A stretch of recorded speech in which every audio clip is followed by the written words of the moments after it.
Yeah, they hate when you elevate. The second of losses, I'm handing them out, yeah, I had to go delegate.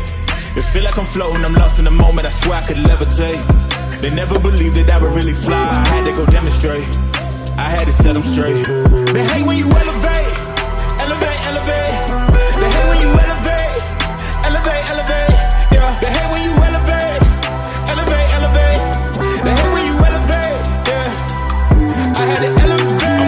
I'm way too fly, yeah, I'm feeling myself. Ain't no chance I'm coming down, no. Got a soul view to myself, yeah. Why would I give it up? Why do they wanna come take my place? I work too hard for it, don't need a replacement. This my vocation, now I got rollies, all in rotation. Hop on a jet just to take a vacation. Remember the moments was trapped in the basement. Now the hard work is all taking me places. Squatting all black like we trapped in the matrix. Bet on myself and go ball out in Vegas. Living a life like I'm rich and I'm famous. Don't see the grind that I know that it came with. I ain't making this far for myself, yeah. I had to prove to everybody else, I had to set them straight, yeah. I had to ball, so I had to renovate. I know. The second of losses, salute. I had to go delegate. They feel like I'm floating, I'm lost in the moment. I swear I could levitate. They never believed that I would really fly. I had to go demonstrate. I had to set them straight. They hate when you elevate, elevate, elevate. They hate when you elevate, elevate, elevate. Yeah, they hate when you elevate, elevate, elevate. They hate when you elevate, yeah. I had to elevate. Ooh, yeah. Why they wanna bring me down? So much drip, yeah, I almost drowned in it. I can't come it down, yeah, I'm way too fired up. I can't slow it down. Ooh, yeah, yeah. I see the flashing lights, make sure the fashion right, yeah. I'm in my bag tonight, yeah. Ooh, I might just pull up a foreign. Watch out, the engine is roaring. Salute. Yeah, we only 5 deep in the building. You know, it's going to take some time for people to come in. You know, I started a little earlier today. It's my Sunday, you know, and definitely wanted to go ahead and touch base with my peoples before I called it an evening. Want to touch on some topics. How's everybody doing in the building tonight? Miss Rain, shout out to the wifey in the building. Yeah, we talking about a couple things today. Things we didn't talk about yesterday. Some things we did talk about yesterday. Pushing on it. Salute to talk to me, Miss Rain Jory. No doubt. Talk about some things that we talked about yesterday a little bit, kind of expanding on that conversation yesterday a little bit, and as well as entertaining some things that we didn't get a chance to address yesterday. We had fights we didn't address and things of that nature. Ray Davis should be popping in a little later. You know what I mean? He's running a little late, got things he got going on. But, you know, the show must go on, right? The show must go on. So salute to everybody in the building. Hope everybody's doing great. Today is, you know, I'm out of it because today's my Sunday, because today's a Thursday, okay? So happy Thursday to everybody in the building. Track boxing. What is good, Bradley? Hope everything is good. You know, keeping up and catching up on all the things going on in boxing. Of course, we're going to talk about Jaron Ennis this evening. Jaron Ennis is the topic du jour, topic of the week, topic of the month. You know what I mean? Everybody's wondering what Jaron Ennis's next move is going to be, what makes more sense for Jaron Ennis. We'll talk about the welterweight division and where it stands at today, get some better perspective on what we're looking at there. Because if Jaron's going to hang back at 147, he's going to go ahead and, you know, chase Undisputed down at 147. Let's see what the division's looking like. You know, Manny Pacquiao is putting his hat in the game in as well. Friday for you, Chris, no doubt. This is actually Sunday for me. Tomorrow's my Monday. You know what I mean? Tomorrow's my Monday, Chris Esperon. So happy Friday to you, though, man. I know how that feeling goes when you know you got the rest of your weekend is here. Great feeling. But yeah, speaking on that 147-pound weight class division, see how that's going on. Eddie Hearn had interesting news speaking about Andy Cruz's position, saying that in another 2 or 3 fights, he's expecting Andy Cruz to be in title contention, which, you know, I mean, that would pretty much put him between 5 or 6 fights as a professional and putting him in a championship contention, which I think is an interesting that's an interesting move. You know what I mean? We saw it happen with Lomachenko as well, so it's not that shocking, but interesting to see how he plans on getting Andy there. You know what I mean? Obviously, there's a couple of fights for Andy ahead of him. You got to get him better. Antonio Moran, I guess, Moran is a move in that direction, but we'll talk about what 135 looks like. A lot of people are putting Andy Cruz as number 3, 4 in the division, just general consensus of the boxing space. I feel like that's where he's at. And keep in mind, same division as Abdullah Mason, same division as Floyd Schofield, same division as Keyshawn Davis, same division as a lot of these fighters. They put Andy Cruz at 3 behind a Gervonta Tank Davis and a Vasily Lomachenko. I thought that was pretty interesting. We'll deep dive into that as well, and see how we feel up in here about that, right? Tszyu, as we know, last night, a tweet went out or on the Twitterverse that Tszyu is looking to put a fight together with Erickson Lubinson for an IBF eliminator fight. That's going to be a big fight. Tszyu still in the race, still wants to be part of the conversation, has not gone anywhere, was healing up in his little somewhat hiatus, even though we thought he was going to line up with Virgil Ortiz, but, making it clear, listen, I'm not gone yet. Don't sleep on me yet. Nobody's safe in the space, right? And of course, we have a heavyweight fight chopping up on July 27th, coming up relatively shortly for the last go around, potentially the last opportunity at Glory. Derek Chisora and Joyce get to go ahead and try to line that up and see if Joyce for real. At the end of the day, Derek Chisora, no matter what you guys want to think about him, he's well established as far as money is concerned. He's good to go. Well established in Saudi Arabia as well. Employed, whatever you want to look at, a boss, making money. But when you love something like that, you tend to keep coming back. A great man once said, the only way you stop a great fighter, retire a great fighter at times, is you got to retire him. Physically got to retire him. Well, Joyce gets that opportunity. Joyce kind of getting a bad rap, right? Kind of getting what would look like from the outside looking in as a journeyman in Derek Chisora. Although Derek Chisora, never really hit that level, but was always right there in the conversations, had 3 fights with Tyson Fury, had fights, throughout the space, competitive, some lost, some won, but always there. A definite tried true competitor. And Joyce coming off of his only 2 losses, coming from the same guy in Zhilei Zhang. This is really his last opportunity. After he lost against Zhilei Zhang, people thought he was exposed. All of a sudden the criticism started coming in about him being slow and not really being that guy who everybody thought he was. And he just kind of lost steam. Well, this fight right here is going to be his last hurrah. I believe Joyce is sitting about 39 years old, somewhere in that range. Don't quote me, but definitely his last hurrah. This Derek Chisora fight, he wants to look as good as he can if he was trying to honestly make a run to be a championship boxer in the heavyweight division again. Salute RC. What it do, RC? Salute. And we'll be talking about all that this evening, man, and breaking down a couple of other little things. We got an Inoue who's got a fight lined up against a TJ Delaney or something of that nature, a tune-up fight from the consensus, a tune-up fight. But does Inoue, at this point, Inoue probably deserves a tune-up fight. His kid has been on a roll, on a run for the past, 2 years, year and a half, becoming undisputed in 2 weight class divisions, fighting all the top dudes in the game.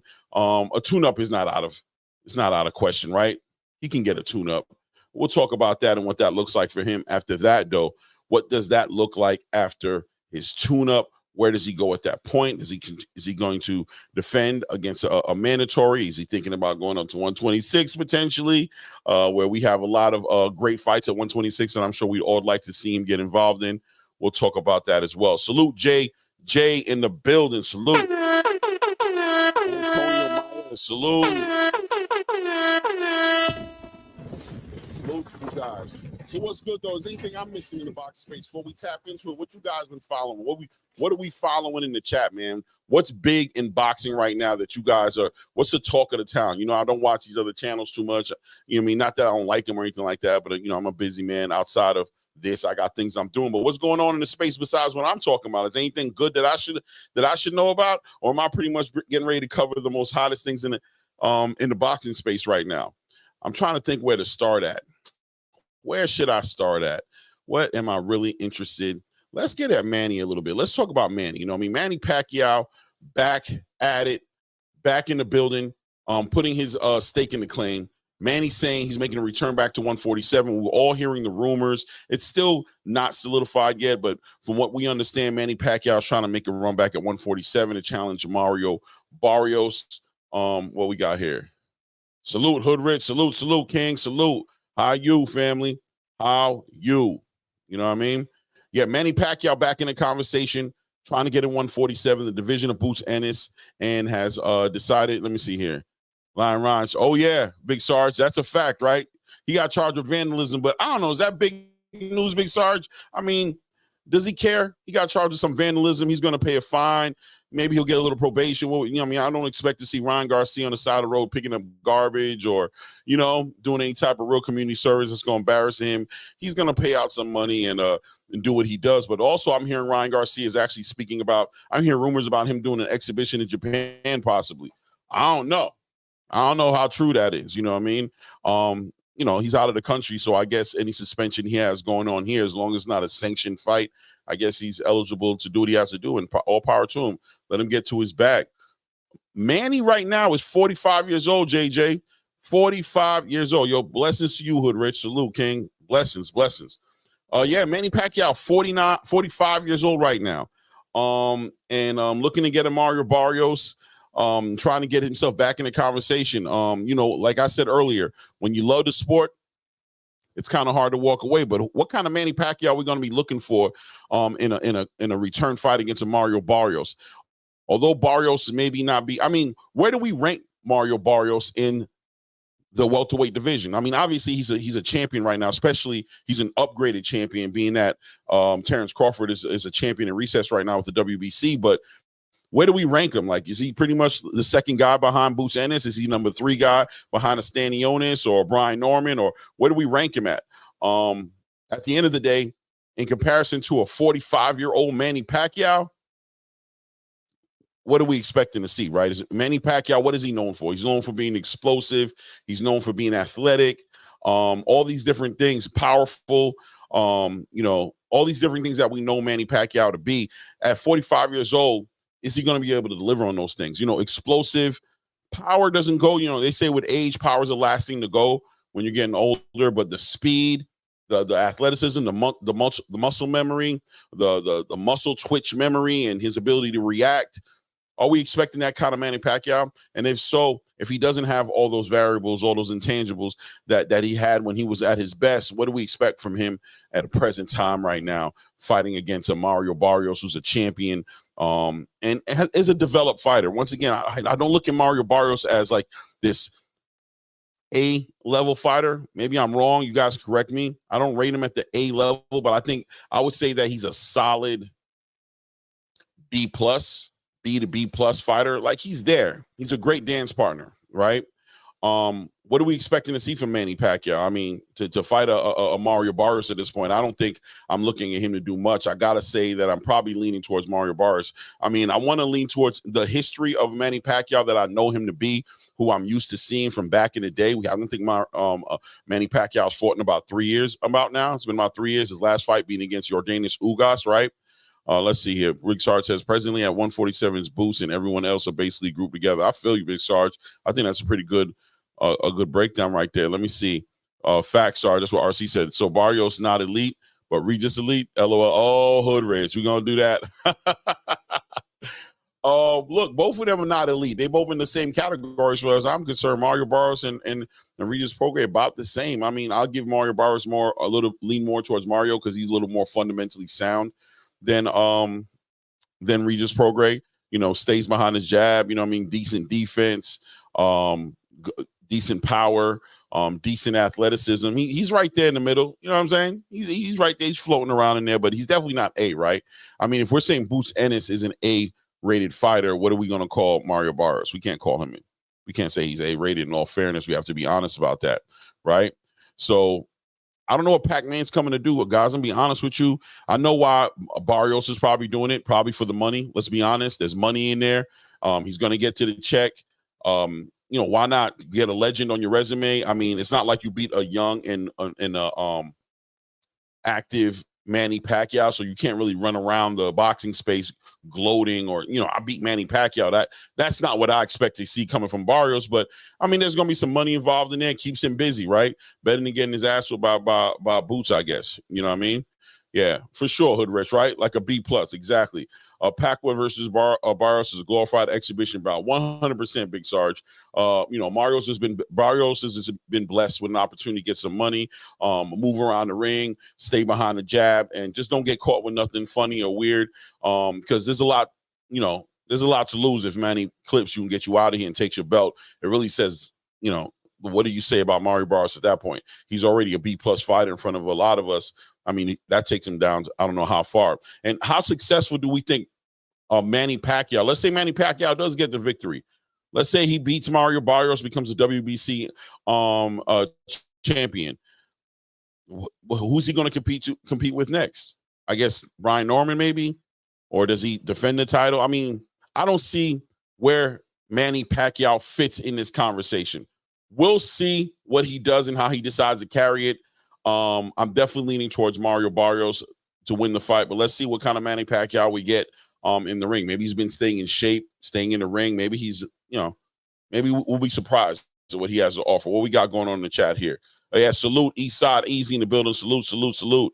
Teach, salute. Pac versus Boots, LOL, 100%, right, Teach? Pac versus Boots would be just like, I mean, would Boots be wrong for taking that fight? Especially if Manny got the belt. He has kind of responsibility to do it, right? But, 45 years old, I hate to talk about the man like he a senior citizen, like he got a AAA card, getting, discount coffee at McDonald's. But at the end of the day, 45 years old in boxing years is considered pretty well aged. Now how many boxers, George Foreman, like how many boxers really sat there at that age? Bernard Hopkins, and was really competitive in the space, in the present space. I don't know. We'll see. If Pac beats Barrios should retire midly. Man, I feel where you're coming from, Big Sarge, but yeah, it's a bad look if you lose. If you lose against Manny Pacquiao, Mario, it's a bad look, man. I don't know what to say, man. I can't defend you with so much. I can't do but so much. You sit there and lose against Manny Pacquiao, it's gonna be a bad look for the for the king. You know what I'm saying? It's gonna be looking good for El Azteca. You know what I'm saying? To take a loss. I'm hoping that all works out the way it's supposed to work out, right? Let's see what he brings to the table and see if he's able to defend his belt and move on to the next stage, because we all know what's going on. We want to see Boots Ennis fight all these champions, and Mario Barrios right on top of the list. We want to see them fight. So hopefully Manny Pacquiao doesn't come in and ruin the whole entire situation and turn into something that we don't want to see, right? So that being said, segueing and staying inside the 147 weight class division. So, the other night we were talking crazy, right? We said to ourselves, listen, man, people were saying rumors about what would it look like with Ryan Garcia in the ring with a Boots Ennis. And of course, I shut it down. Didn't make any sense to me. I still doesn't make any sense to me. But look, is it fair? I'm going to ask my panel, what do we say about it at this point, right? Is Ryan Garcia can beat Jaron Ennis? I mean, is that a casual opinion or is that an inconvenient fact? Is Ryan Garcia really is that left hand that good? Is it that great to where we should be thinking about what it looks like for Ryan Garcia to fight Jaron Ennis? Because let's be honest, if Ryan Garcia goes to 147, as long as he hits the scale, has this clean test, he's at 147, Boots is going to fight him because the money's there. He's Ryan Garcia. That's a big pay-per-view event. But the way everybody's talking about Ryan Garcia is like, don't sleep on him. That left hand, we have to understand. I even heard Roy Jones kind of giving some weight to it in an interview, kind of speaking towards it. And I think that's what really got my attention when I saw Roy kind of like giving it some validation. I said, man, I got to bring this back to my community and see if maybe I'm going crazy. Like Ryan Garcia in the building with Boots Ennis. Is this supposed to be a competitive fight? Am I sleeping on Ryan Garcia? Am I doing too much? Because sometimes the antics get so deep with Ryan Garcia that maybe we're glazing over his talent. Maybe we're not looking at him the way we're supposed to be looking at him through the right eyes. Maybe I'm going crazy. What say you? Yeah, I don't see anybody in the building.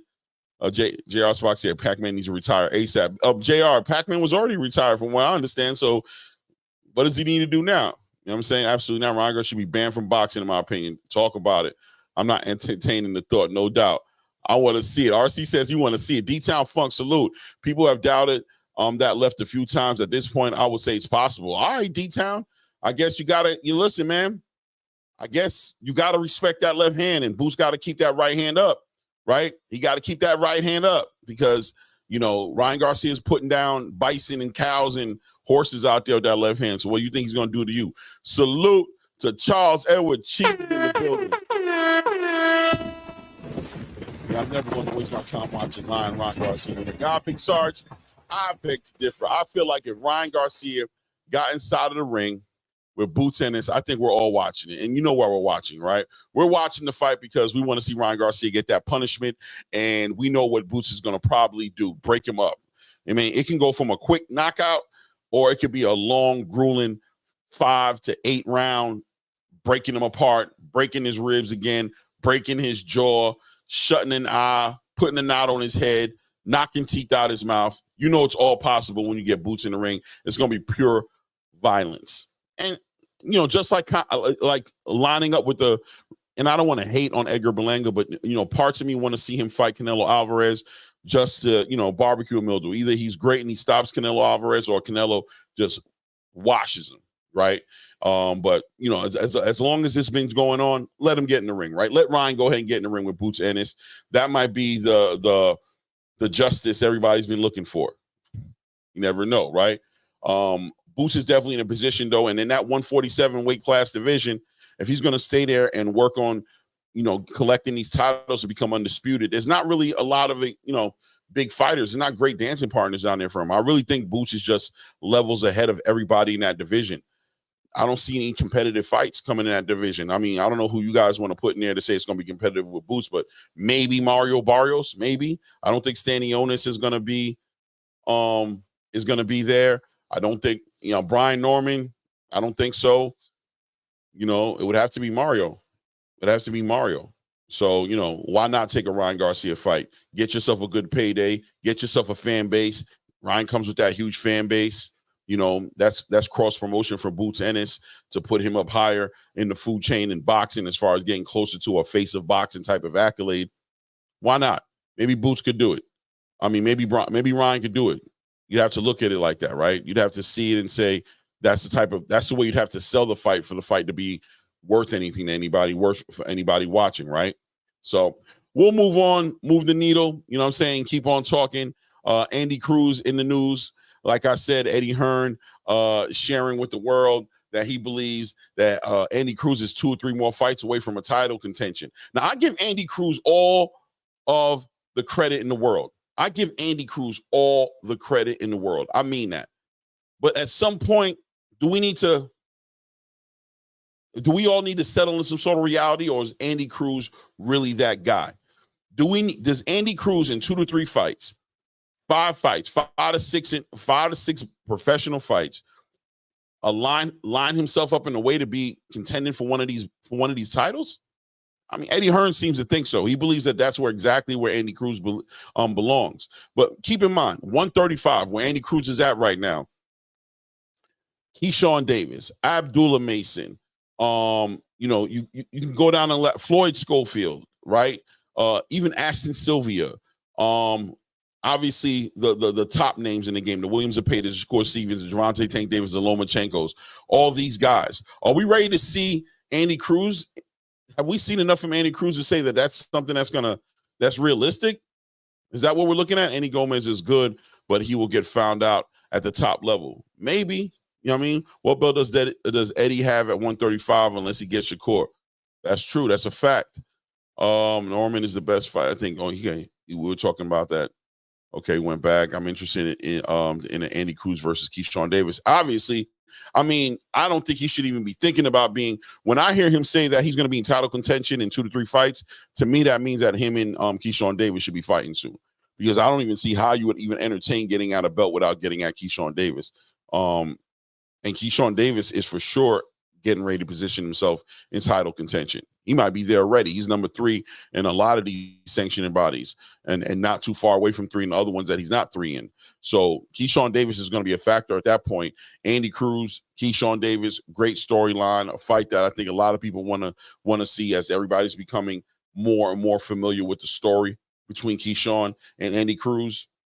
That would be something that we'd be looking for. But once again, just my question is he ready for that level of competition? I mean, let's see how he looks, obviously, with Antonio Moran, but even Moran, I don't think is necessarily a proper barometer or measuring stick to see where Andy Cruz is at in comparison to fighting a championship level fighter, one of these champions. You know what I mean? But we'll see what Eddie Hearn has planned for the situation, the way he's looking at it. We'll take a look at it, obviously, as developing. The first mission for Andy Cruz at this point is August 3rd. Antonio Moran opening up that card over there, Terrence Crawford's card down out there in BMO Los Angeles, the BMO stadium or center, whatever it's called.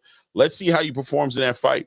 He has a great foundation with Bozy Ennis, so I know he's well prepared, and we all know about his amateur career and his Olympic career. Salute, Ross Clott in the building. Salute. So we'll see what Eddie brings to the table, But Eddie Hearn seems to feel 2-3 more fights. He's expecting to see. He's expecting to put Andy Cruz in some title contention. We'll see what that looks like.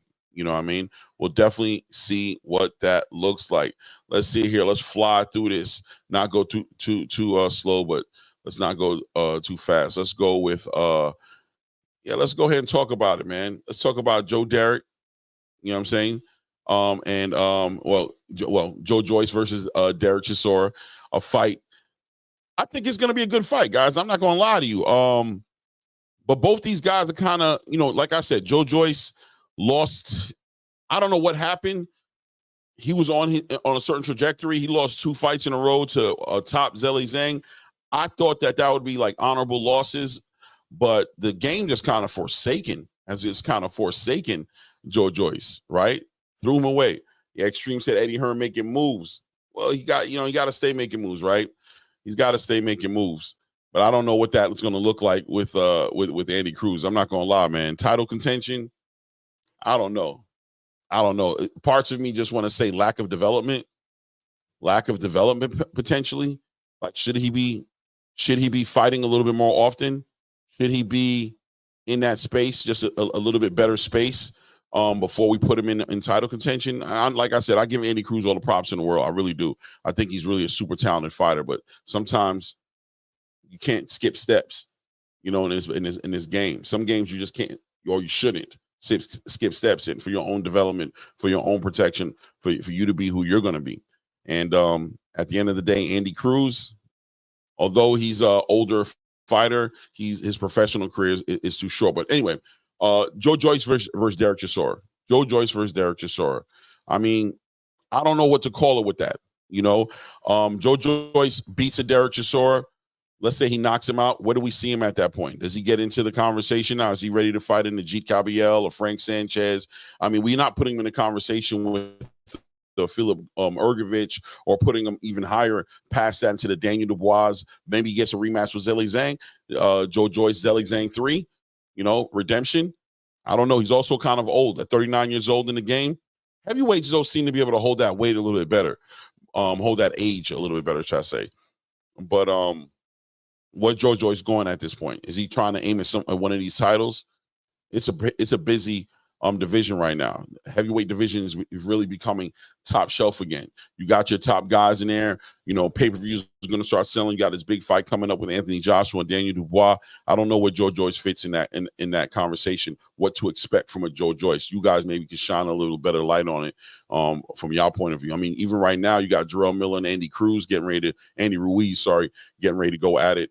On August 3rd, they're trying to make their space. Is Joe Joyce in that conversation? Like, is that where we see Joe Joyce? Maybe in the Andy Ruiz, Jarrell Miller, Deontay Wilder, even kind of conversation, or is he even lower than those guys? You know what I mean? Where do we see him at? Peace, peace, peace. All things salute, King. Salute. Salute to you guys. You guys let me know what you think. Eddie Hearn making moves. You need to take some major hit. The loser gets up out of here, right, Big Sarge? The loser just gets up out of here, period. If whoever loses that fight between Derek Chisora and Joe Joyce, it's over for them. It's over for them. Oh, salute to my co-host in the building, Ray M. Effin Day. What up? good. He got the hoodie on, got the bald head. You know what I mean? With the hoodie on. Frank's, well, you know. Yeah.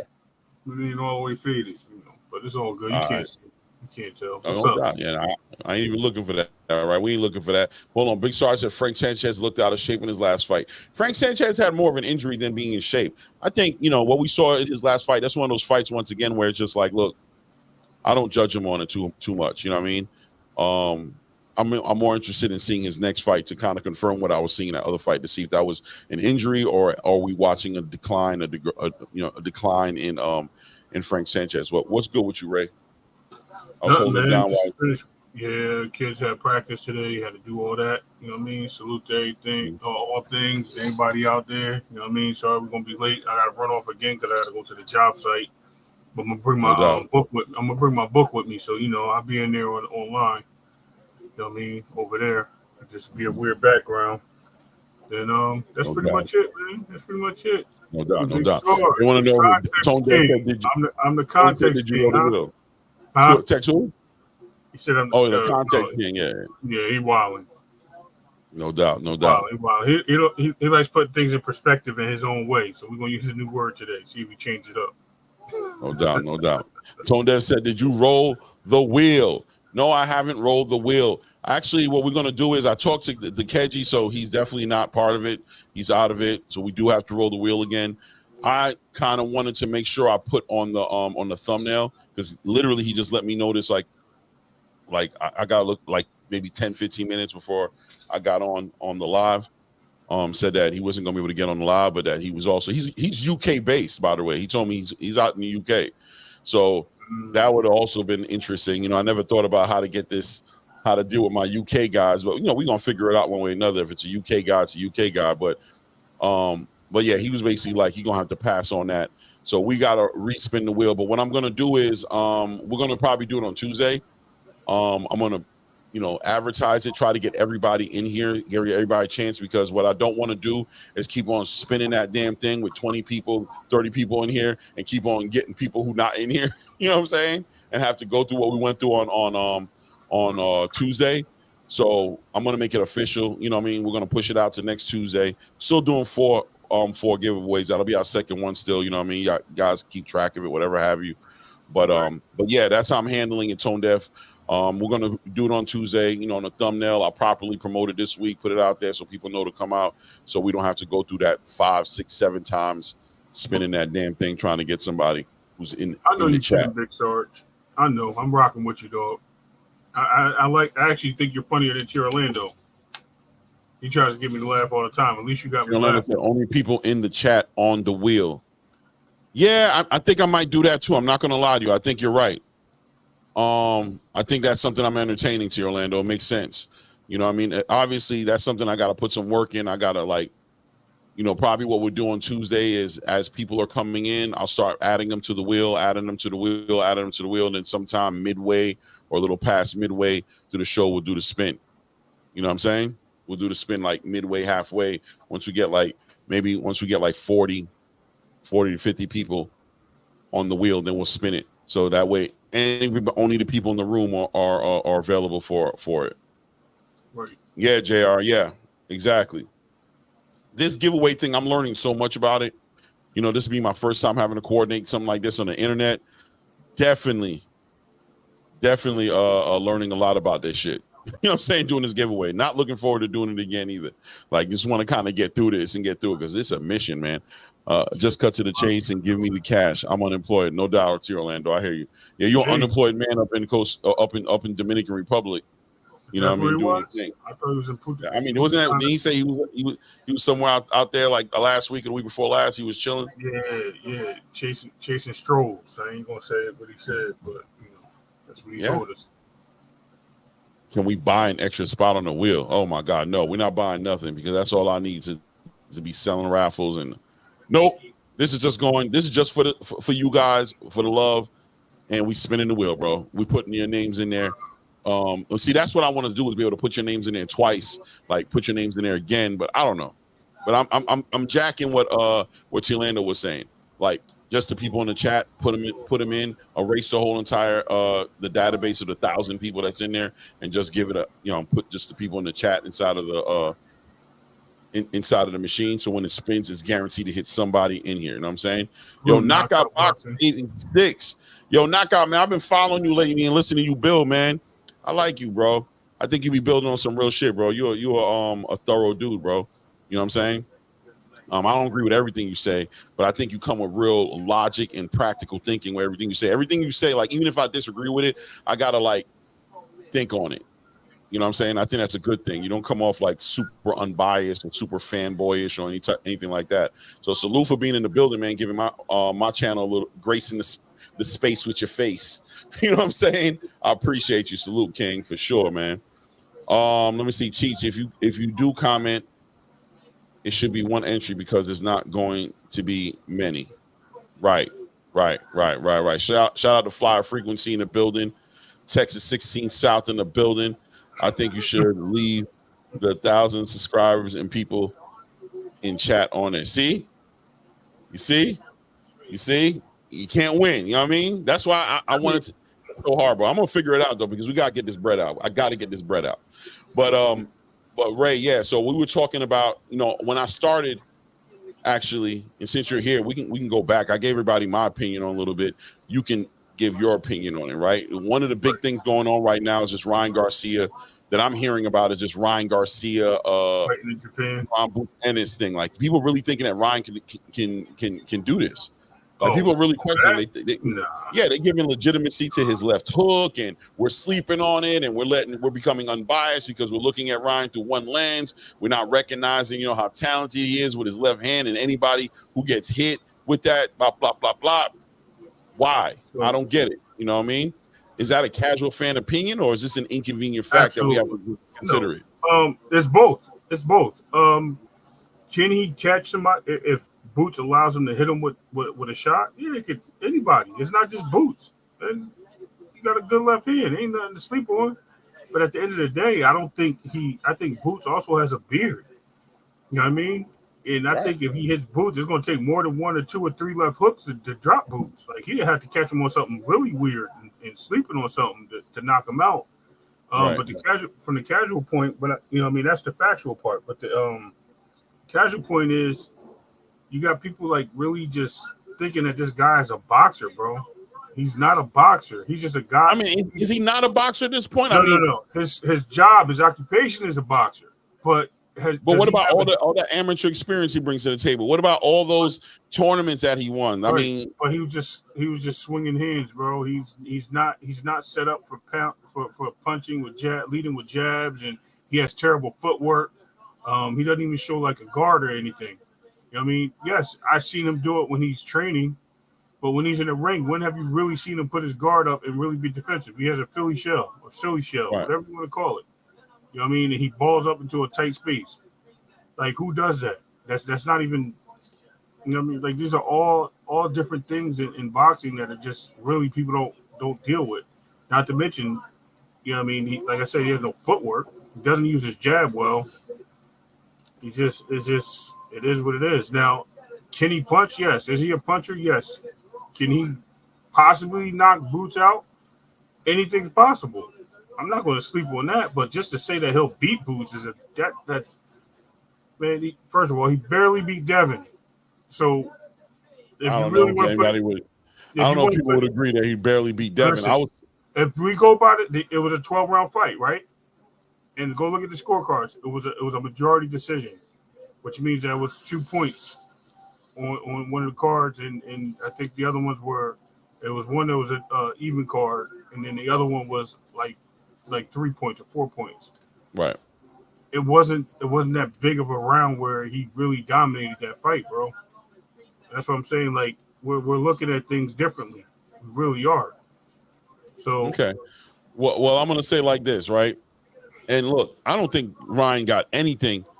Yeah, I know, Cheese. That's what I'm saying. I don't know about that. Look. All right. So I'm glad Cheese said that, because here's my implement on that, right? I'm gonna break it down. Barely beating somebody is what the fight took. Did he beat him up in the ring? Yes, he got some good shots off and made him look bad. But at the same time, Devin was easily beating him as boxers in the boxing ring. As a boxer, he was beating him. Ryan had just good shots that made that fight closer than what it was. at the end of the day, if those shots don't count, that fight goes a whole different way. I mean, it is what it is. I'm not giving Devin credit. I'm giving Ryan credit. He beat him in the ring. You know what I mean? That's what the judges said. Unfortunately, he got that disqualified for his situation. But at the same time, he barely beat him. Like, when you look at the points is what tells you scorecards. It went 12 rounds. It says he barely beat him. I'm being legitimate. I mean, I don't care what the eyes say. The eyes are what they say they are. You know what I mean? That's what you want to see. Rock fine. Yeah, no, somebody else put something else up there. I ain't gonna say nothing. But, I think at the end of the day, you know what I mean? I don't know. I definitely feel like he whooped Devin's ass, but at the same time, in the ring or on the cards? Not on the cards, but I think in the fight. Okay, there you go. I believe that was a 12-round fight. So that's what counts. In the fight, if I was to watch them two dudes going at it in the street or watching them, I would have to say Ron whooped his ass. You know what I'm saying? Now, at the end of the day, though, bringing it back to what this is all about, which is about Jaron Boots Ennis. Jaron Boots Ennis gets a fight with Ryan, he gonna take it, right? There's just too much money there. There's too many opportunities there for him to expand on his. And you know, a large part of the space hates Ryan so much that the Boots fight would be like a sentence, like a judgment for Ryan, when people just want to see it off the strength of that. But Ryan's left hand is his left hand. It's a tried-true situation with that left hand. Boots would have to be a little more responsible with Ryan, right? He couldn't fight Ryan the way he fought Devin. I mean, excuse me, I said Devin. You got me saying Devin right now. David Avanesian, right? He couldn't take all those chances. He had to be more cautious with Ryan, right? Or does he? That's a harder fight than David Avanesian, a Ryan Garcia fight. I don't think it's harder. It's hard because I got to use the similar word that describes it differently. I think it's more risk in getting hit by the left hand than it being a harder fight. I mean, it's kind of hard because I really can't say it's a harder fight. I mean, I just think that punch is riskier. You know I mean, it's a little bit more dangerous with that left hand. But at the same time, I just don't see. No, there's no way he beats Boots. No. So, but he is more dangerous than David Avanesian. I think he's more dangerous. Yeah. Yeah, I mean, look, maybe I've been, you know, because the reason I'm visiting the topic is I see people are talking about it, and I see Ryan kind of calling Boots out a little bit. You know, I'm saying kind of like speaking his direction. I'm like, am I missing something? Maybe, you know, every now and then we got to audit ourselves. We got to audit our feelings, audit our thoughts, and make sure that we're being as unbiased as possible. Although Ryan has pissed people off with his antics and his racist comments and the things that he's done to trigger a lot of people, you want to make sure that when you're commenting on a situation like this about the fight game, that you're coming at it as unbiasedly as possible, that you're entertaining everything that should be entertained. So I had to bring it back to the space, bring it into the community, bring it in front of you and be like, yo, am I crazy? That's why I put it in the notes right here. Ryan Garcia can beat Jaron Ennis? Casual opinion or inconvenient fact? Like, enlighten me, because I'm feeling like it's going to be a one-sided destruction. Right. So here's a question you ask yourself. Can Ryan beat David Avanesian if they were in the ring together? Let's remove Boots. I mean, could he? I think he could. Is his percentages high, plus or minus over 50%? I would think that going into that fight, that Ryan would be the favorite. Okay, so there in you Vegas. Go. Right. Well, I'm just saying with his option. So if he's there and he's possible, he's a positive in Vegas, right? And let's just say you think that he might. So it's very possible that he makes this fight more difficult for Boots. You know what I mean? It's more riskier. That's the way I would look at it. Because I agree. I think he can win this fight. I almost said Steve Claggett, but same person, David Avanesian. But hey, it is what it is, man. You know, I don't think he beats Boots though, but I just think there's some risk there. Like I said, there's a fact that it's a risk, but him beating him, no. Nah, yeah. I doubt it as well. I mean, super doubt it. Like I would be super shocked. I'd be sitting here in awe.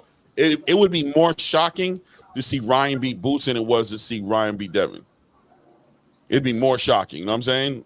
Like, I'd be like, damn, dog, the world is a crazy place. The world is a crazy place, bro. You know what I mean? I'd probably take a couple of days off the social media and just kind of get my head straight and revisit everything. Let me tell you what happens in boxing or any other thing. You being a narrator or something, you can make anybody believe anything. Unfortunately, so when people are out there talking about fights with Boots and Ryan or Ryan and Bud or Boots and Bud, whatever triangle theory or whatever, you can make it believable and put a point out there for anything that makes sense. You know what I mean? It doesn't mean that it's actually going to happen. So at the end of the day, yeah, I don't. You understand what I'm saying or no? No, I understand exactly what you're saying. So yeah, it's just the mental of the person listening. You got to know your fan base and who you're talking to. You know what I mean? If they're talking to these guys on some like narrative painting stuff, and you start selling some cookies some Girl Scout cookies to your fans, and they like them, then they're gonna buy them. You know what I mean? That's it. At the end of the day. No doubt, man. That's a fact. We'll see what happens. But as you can see, I put it up there. Did you hear about Eddie Hearn talking about Andy Cruz being 2 or 3 fights away from a title contention? Yep. What do you think of that? I knew that already. He said that his last fight too, didn't he? He said he's making the right steps. He's gonna push him along. Who is Andy Cruz about to step over to get a title shot? He's already got a belt. I just told you. Didn't I tell you he's got one of those? Andy Cruz has a belt? He's got an international IBF championship. Absolutely. It ain't a real strap, but it's a belt. And guess what that does? Because I think that puts your name on the list. Because Chisora got the same type of belts. He got the international belt for the WBC and the international. No, he not WBC, for the WBO, and I think he got the one for the WBA. He got another belt for the WBA, bro. These whack belts that they make, they put your name on the list. You become a target for somebody. Who? I mean, like I said in the beginning, you weren't here, and I said I'm a super fan of Andy Cruz. I think Andy Cruz is a great fighter, bro. You know what I'm saying? Yeah, exactly, Flyer. You know what I'm saying? I think Andy Cruz is a great fighter, bro. I think he really is. But when I hear title contention in 2 to 3 fights, I'm thinking in 2 to 3 fights. Automatically in my brain, I'm like, where's Keyshawn going to be in 2 to 3 fights? Where Abdullah Mason going to be in 2 to 3 fights? Where's Floyd Schofield going to be in 2 to 3 fights? Where's Raymond Mortalo going to be in 2 to 3 fights? Where's, you know what I mean? Where are all these people going to be in 2 to 3 fights? Where does Andy Cruz fit in this conversation? Easy. Where does he fit? They got to push him. No, I'm saying they got to push him. So he said 2 or 3, right? So 2 or 3 fights means that they got to step up his competition. They got to get him the elite in the class of the elite fighters.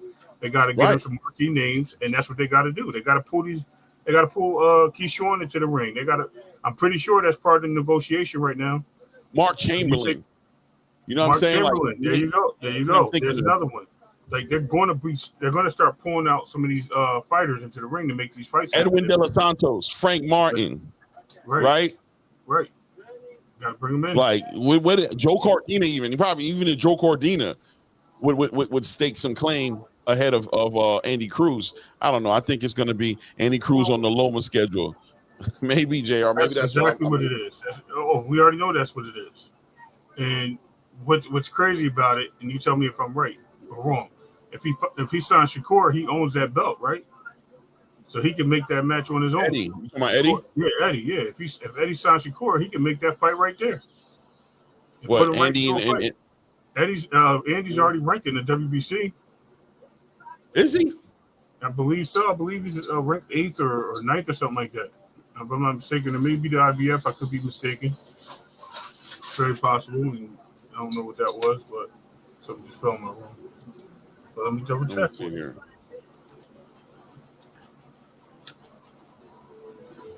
140, 135. Let's see.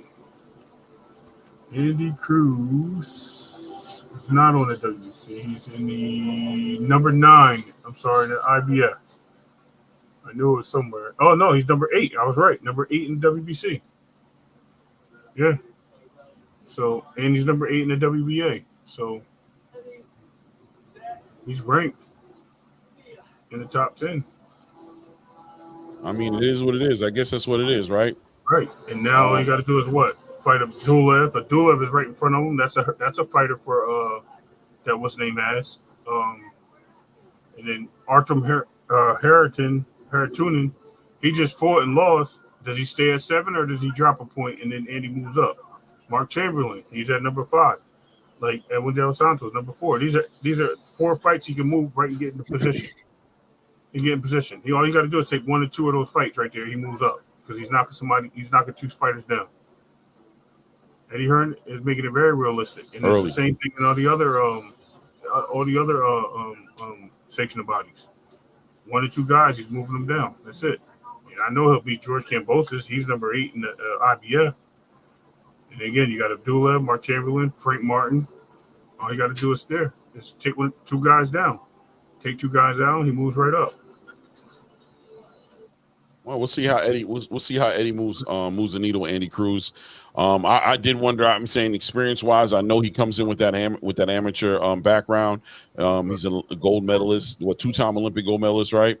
Like he's one of those. He's him. You know what I mean? Without a doubt. I wonder if they're moving a little too fast, though. But there's only one way to find out, and that's by moving him and see what happens, and then adjusting at that point. So I mean, we'll see how that turns out. We'll see this next fight coming up, how good he is with Moran. Antonio Moran. We'll see how he looks. If he looks like he's unstoppable, then guess what? He might be that guy. Do me a favor. Talk about Pacquiao. I'm about to run to the spot. I'm gonna bring my laptop. I'm gonna cook with you over there. I already talked on Pacquiao. Oh, you want me to? Okay. All right. Yeah. Yeah, no, go ahead. I'm gonna jump back in when I get over there. I'm gonna have my headset on too, so we'll be good. We should be good. No doubt. Yeah, guys. So I mean, Ray gave his opinion on it. You know what I mean? We'll see what it looks like for Andy Cruz over there. What does it say? Andy only got 3 pro fights, but he's a lot older. I won't be mad if they fast track his old ass. He has looked impressive in his few pro fights. 100%, Andrew. He's not like a Mason or Schofield. He's a fully mature man. Yeah, you're right, man. You're right, man. Put him up there, man. It's just gonna be more entertaining. He's definitely. I think he can compete up there, but it's just like that. Like you guys said, like you said, Andrew, that fast track is just like, where does he fit in? Who are you cutting in front of to put Andy Cruz in that position? Because that's what it feels like you're doing. You're jumping ahead of a bunch of people. I mean, he has to at least fight Keyshawn Davis. He has to at least fight Keyshawn Davis before he gets into any title contention. So that, to me, kind of puts the pressure on getting that fight put together, which is exciting. We get to see Keyshawn Davis against Andy Cruz. I think that's a great fight. So we'll see how that turns out, right? We'll definitely see how he turns out. And then, yeah, even Mason or Schofield, seen him in the ring with one of those guys to try him true. You know what I mean? We'll see. We'll see. What do you guys think about this Jake Paul,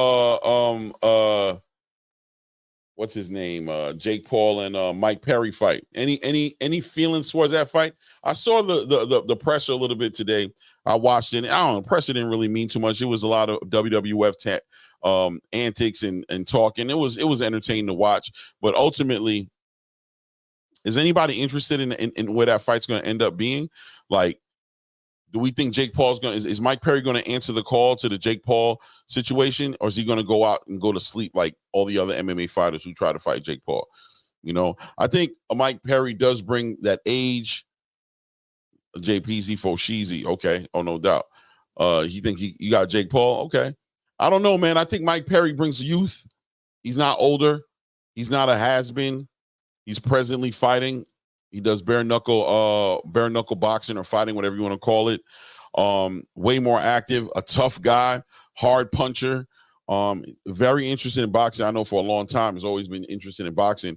But he has a style of, he has in that bare knuckle fighting, he kind of brings in that hand striking, head movement situation. Like he said, he can punch way harder with 8-ounce, 10-ounce gloves than he would have with, just his hands wrapped. He got to punch a little bit softer. You got to pay a little more attention to how you throw them hands, because those hands, our hands are pretty brittle, man. Hands break pretty easily if you're not using a proper technique and you don't have them properly protected. So he's a tough guy.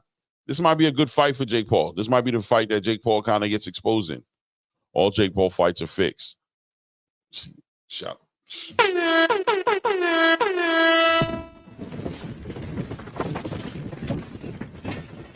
I ain't going to even lie to you. The stream. Last fight I seen with Jake Paul, it didn't look right. It didn't look right. I ain't going to lie, Extreme. Last fight I saw with Jake Paul didn't look right. And the fight before that looked worse. Listen, I don't know, Cheese. The last fight I saw with Jake Paul, which was against that dude who he ain't fought in like 2-3 years, didn't look right the way that fight ended. But the fight before that, the Augustine guy from Georgia, the black guy from Georgia, I can't remember what his name was. That one right there, that was crazy. It looked like homeboy put his hands to his side, looked up in the sky, closed his eyes, and was like, Hail Mary, and went to sleep. It looked like he straight up let Jake Paul hit him. Even, I remember Biz was watching it, and I was watching Biz's reaction to it, and Biz was like, oh, no, he called it. He pretty much said he felt like it was a setup. So Mike Perry go out like that? Would Mike Perry go out like that? Would Mike Perry go out like that? I don't know, man. I want to say no. I don't think Mike Perry did it. I don't think Mike Perry would do that. I don't think Mike Perry would do that. I think he has more integrity than that. But we'll see. I don't know. She said we clapping Perry, then going to get that Tommy Fury work. Then we taking the KO bag from Canelo. Oh no, now you're going too far, GC. Since he fighting the easiest matches now. Yeah, not the Canelo. Not the Canelo. I was there with you, Cheese, until you said Canelo. I don't know. Jory Fain said it's the money, man. Yeah, the money talks. The money talks. I mean, Jake Paul's already scheduled to fight Tyson in November. It's already fixed. And that's another person I want to believe in my heart wouldn't do that. I want to believe Mike wouldn't go out like that. Mike wouldn't play with no fixes. Mike would just rather not get involved in it than sitting here trying to act like he's hurt or lose a fight or a close fight with a Jake Paul. Mess with his whole entire reputation. I don't think he'd do it, man. I'm gonna go with no. And Mike Perry too, man. Go ahead. I'm definitely rooting for Mike Perry. in that fight. You know, Mike Perry got that energy. You got to respect it. But Jake Paul always playing around, but we all know how seriously he takes his craft and how hard he trains to be who he is. So no matter how the antics he might say to be funny and sell a fight and bring all that energy, we know that when it comes to fight night, he's going to bring his best. So by the way, I meant Canelo KOing Perry. Oh, okay. All right, Cheese. No doubt. Okay, that makes sense. Clay trying to get my boxing card shot up. Listen, Cheese, I read it wrong. Because I was straight up sitting here like, come on, man. What are you talking about right now? You going to do this right now, Cheese? Come on, man. You know what I mean? Come on, brother. What are we really saying out here? Let's check this out right here. What about, we didn't talk about Inoue, you know what I mean, defending his titles against TJ Doheny, the Irishman. Any thoughts on that fight, guys? That's a tune-up for Inoue. You know what I mean? That's definitely a tune-up. Keep Inoue busy. He deserves a tune-up at this point, right? Let's be honest about it. I mean, the man's been so busy. But does anybody know anything about this dude? Let me see. When did steroids equate to taking craft seriously? Steroids. Who's on steroids, Orlando? Are we saying that Jake is on steroids? Are we going to some Ryan Garcia situation? I don't know. Salute Bruce Gas, boxing in the building. Salute.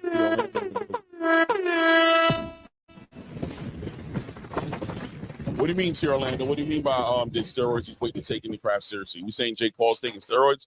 Or are we talking about Ryan Garcia right now? I appreciate Inoue, but not looking forward to the opposition. 100%, JR. I agree with you on that one.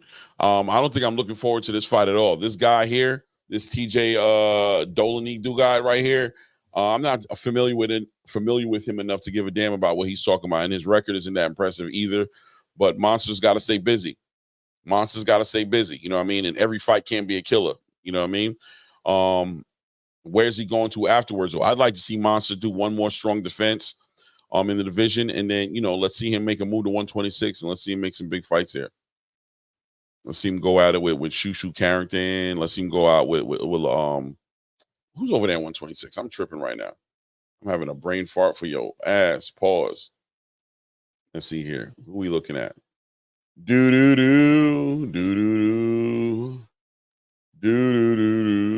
Let's see here. 126. Oh, yeah, we definitely got Robesi. We got Robesi Ramirez in there. We got Rafael Espinoza. We got Nick Ball, which I think will be a great fight for an awesome fight for Inoue. You know, Ray Vargas. Raymond Ford shouldn't be there when he gets there, but maybe he stays, he hangs back. You definitely got Figueroa in there. Brand, is that hold on a second. Yeah, Brandon Figueroa, exactly. You got some fights in there. You know what I mean? Like to see him go up in 126 and make a go at it up there. Bruce Gasson, salute. If Shushu is willing to go to Japan, I'm sure Inoue will fight him. Oh, you know Shushu's willing to go, Andrew, without a doubt. Shushu Carrington, I think, is willing to do whatever he has to do to get that fight with Inoue.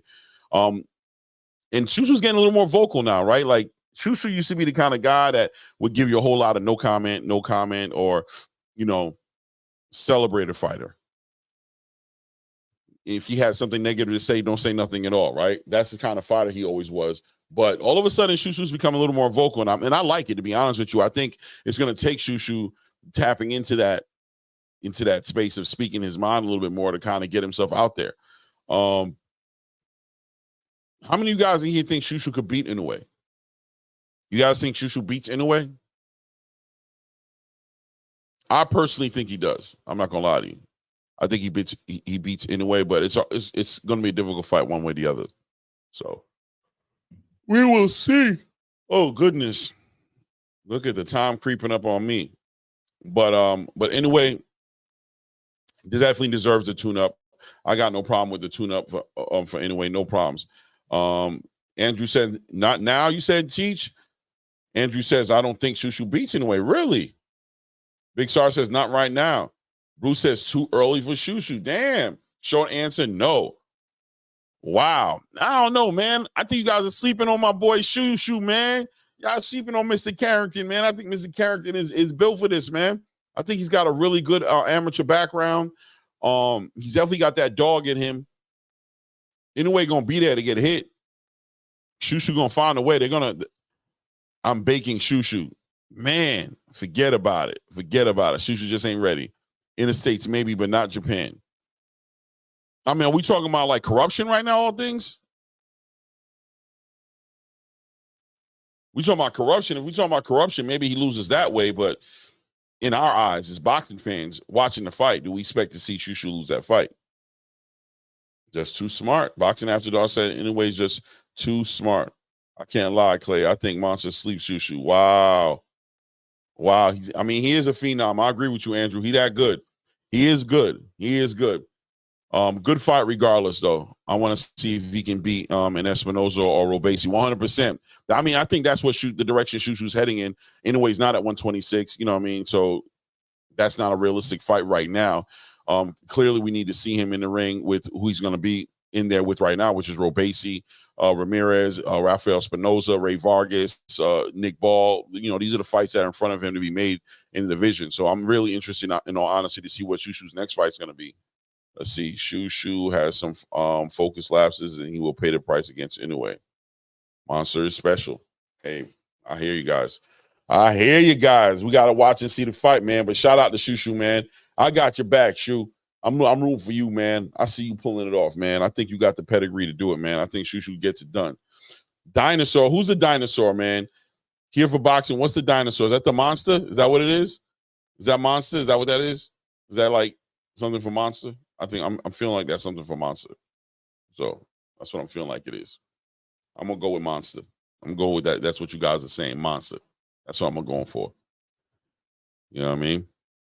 What else is going on in the space, guys? What else is going on? I'm up here running my mouth. We're an hour in to the show. We done broke down a couple of things.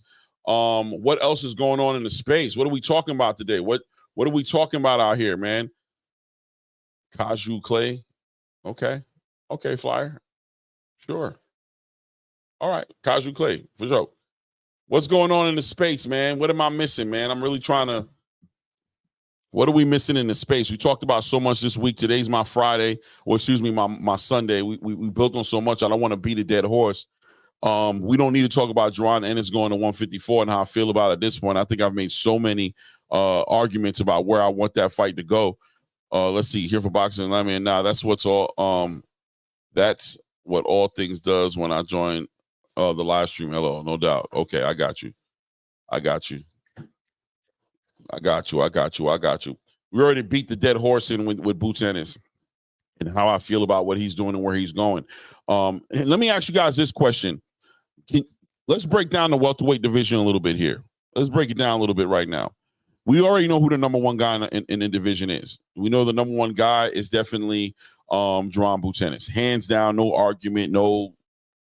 We know what it is. Kaju's a giant monster, Godzilla. Oh, okay. Okay. Yeah, let me drop the link for sure.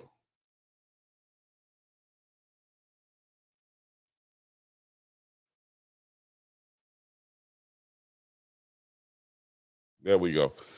We already know where Jaron lies in there. Who's left in the division that as far as 1, 2, and 3, or as far as 2, 3, and 4? The champions, right? In what order? Is Mario Barrios the best fighter in the welterweight division right now outside of Ennis?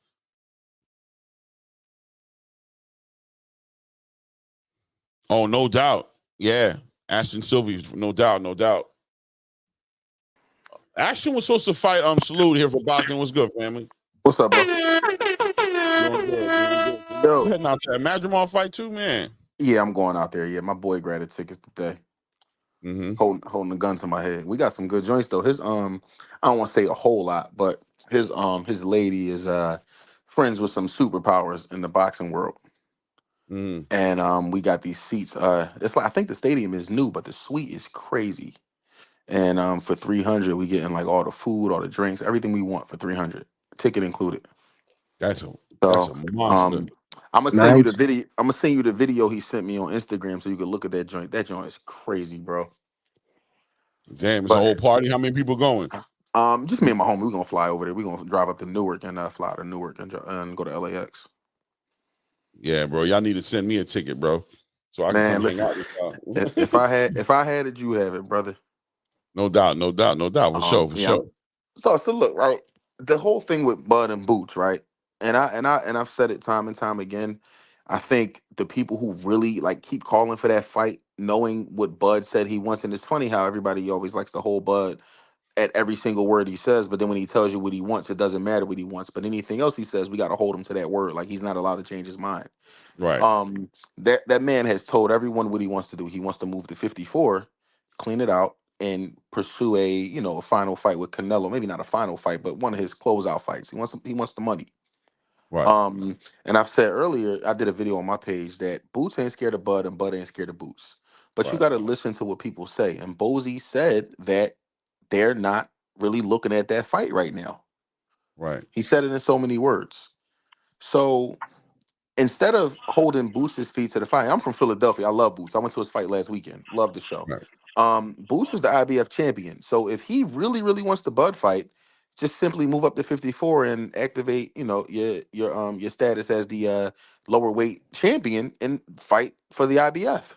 I don't think they had it in place for the IBF. They don't do that. No, it's the WBO that do that. Oh, I thought Super the IBF champions did that too. All right, so the way this works, you said that real quick. So, glad you said it. You guys can hear me clear? AOL again. You cutting up a little bit. You sound bad. I ain't gonna lie. You sound horrible, and you frozen right now. Oh, okay. I'm frozen too. Yeah, it's I'm used to Wi-Fi. I'm sorry, it's frequent fault. All right. So it's my fault. Yeah. You just clicked the button. But anyway, when we get to this, with the IBF, so the way that works is there's two different spots, and I think that's the number 1 and number 2 spot. He can actually move up and wait and fight for one of those spots, and that'll give him opportunity because he could take on the spot. But in that there's a 1 and 2 opening, I think if he moved up right now, he would be number 1 and number 2, and he will automatically be number 1 contender in that spot. I don't know if that makes sense. Yeah, so I just don't understand how everybody keep holding, like, they hold Bud's feet to the fire. Now I know why it's being done, and I hate doing this to Errol Spence, but it's because he beat Errol Spence in the way he beat him. So it's like, okay, well, Boots is the next guy who might be able to beat him, so let's put it all on Bud to fight Boots. But why would Bud fight Boots right now? It does not make any sense. Well, I think it made sense earlier. You know what I'm saying? Right, immediately after the Errol fight, it made sense. But then since he just kept on moving, it couldn't make sense for Bud because Bud was locked into the rematch clause with Spence. I said right after he got out of it, because Bud's team was talking about fighting Errol Spence at 147. You know You know, they didn't want to. They was acting like they didn't want to go to I don't 154. think they really wanted to. I mean, I feel like if they're going to fight him again, okay, we're going to fight for Undisputed again. That's really what it comes down to. What are we fighting for? Because That's if we fight at 54, it's for nothing. So if you want to yeah, fight me again, exactly. fight me at the weight class with the belts that we just fought at. Otherwise, it ain't gonna happen because I'm not fighting you for nothing at 54 and losing my leverage. Yeah, I think that's why I think the fight don't make sense now on either side. That's why I said right after the rematch fell through with Errol Spence, that's when it was the most, it should have happened then. That's when Right. it made the most sense because Bud still had all the belts, and Boots had that one belt that they stripped him for. And so if he would have fought Boots then, it would have been one fight to Undisputed. Right. Again, and they count that again. He would have been Undisputed again. I know it's the same weight class, but it still would have counted as another Undisputed. But since he chose to keep on going, with 154 or whatnot, I don't think it makes sense now. Yeah, I just get tired of all the nonsense where they try to put the spin on it that Bud is scared and all this type of stuff. He's scared to fight Boots. Bud has so many other things going on. Boots might be like his 8th option. And it's not because he's scared, it's because I got other shit to do. And I think 100%. I agree with you. collecting those belts at 54 is priority, and then the fight with Canelo is priority. And all of that takes precedence over Boots because Boots, I'm not saying Boots has nothing to offer, but he has nothing to offer Terrence right now. And they're Absolutely, because and they're in different weight classes. And if we can go back a few weeks, remember when Devin was at 140 and Tank was at 135, and certain people kept screaming, "Stop talking about it," because they're not in the same weight class. The same people keep screaming for Bud to fight Boots. They're not in the same weight absolutely. class. So what are we doing here? It's a smear campaign. The smear campaign is back. It's profitable again to talk shit about Bud. So that's what's going on. Yeah, And T. I Orlando, also what do you don't mean? think it What are makes his sense for options? him to. I mean, well, hold on a second, Frequent. T. Orlando, we got to stop with the what are Bud's options. The idea that Bud don't have options that's last year's music. That's like so not And relevant anymore. but they were Bud got saying, all the options, bro. they were saying that a year ago. Bud has no options. He has no options. He got to fight Boots. Since when? Like Bud is the top dog. Bud is always going to have But options.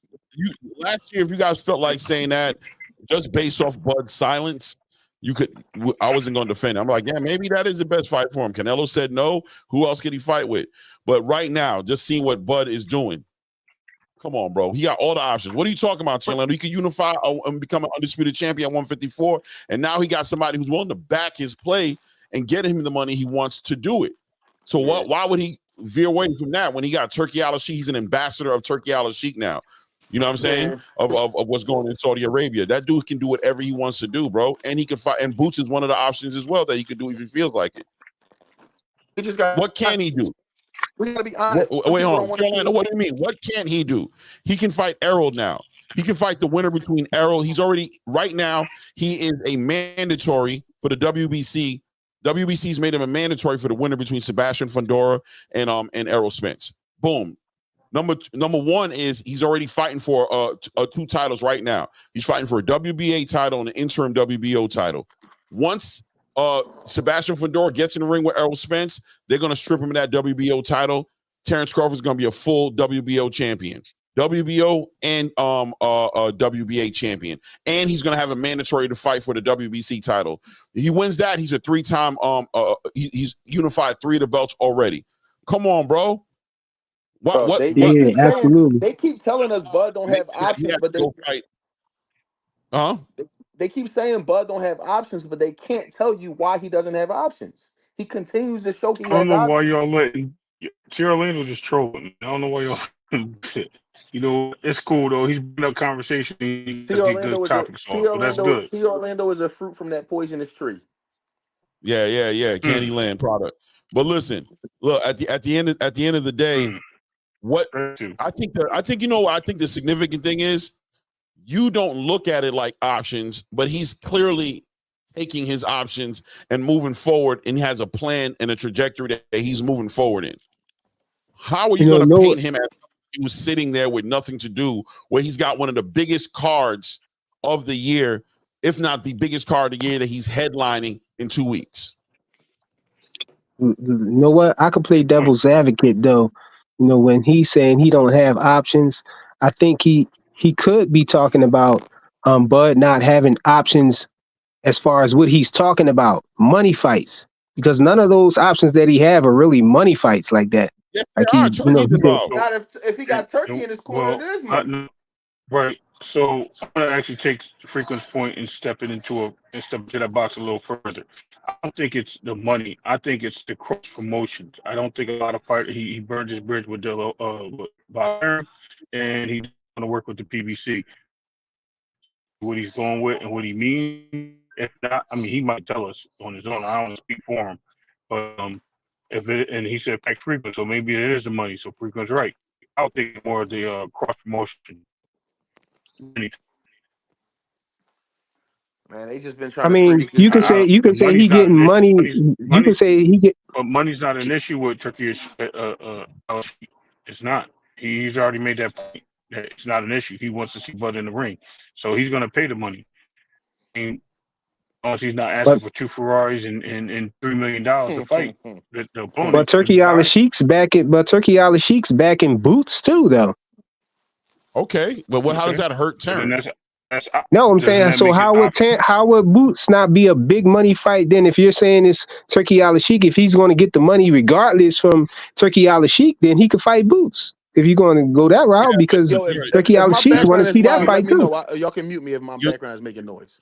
No, you're hold good. on, y'all. Yeah, hold on. You guys, wait, hold on. Frequent, what you're doing is you're painting us into a corner, trying to say that we're saying Boots ain't no money. We're not saying that. I know I'm not saying that. Boots is money. Turkey already said it. The question is, does Terrence have other options? Yes.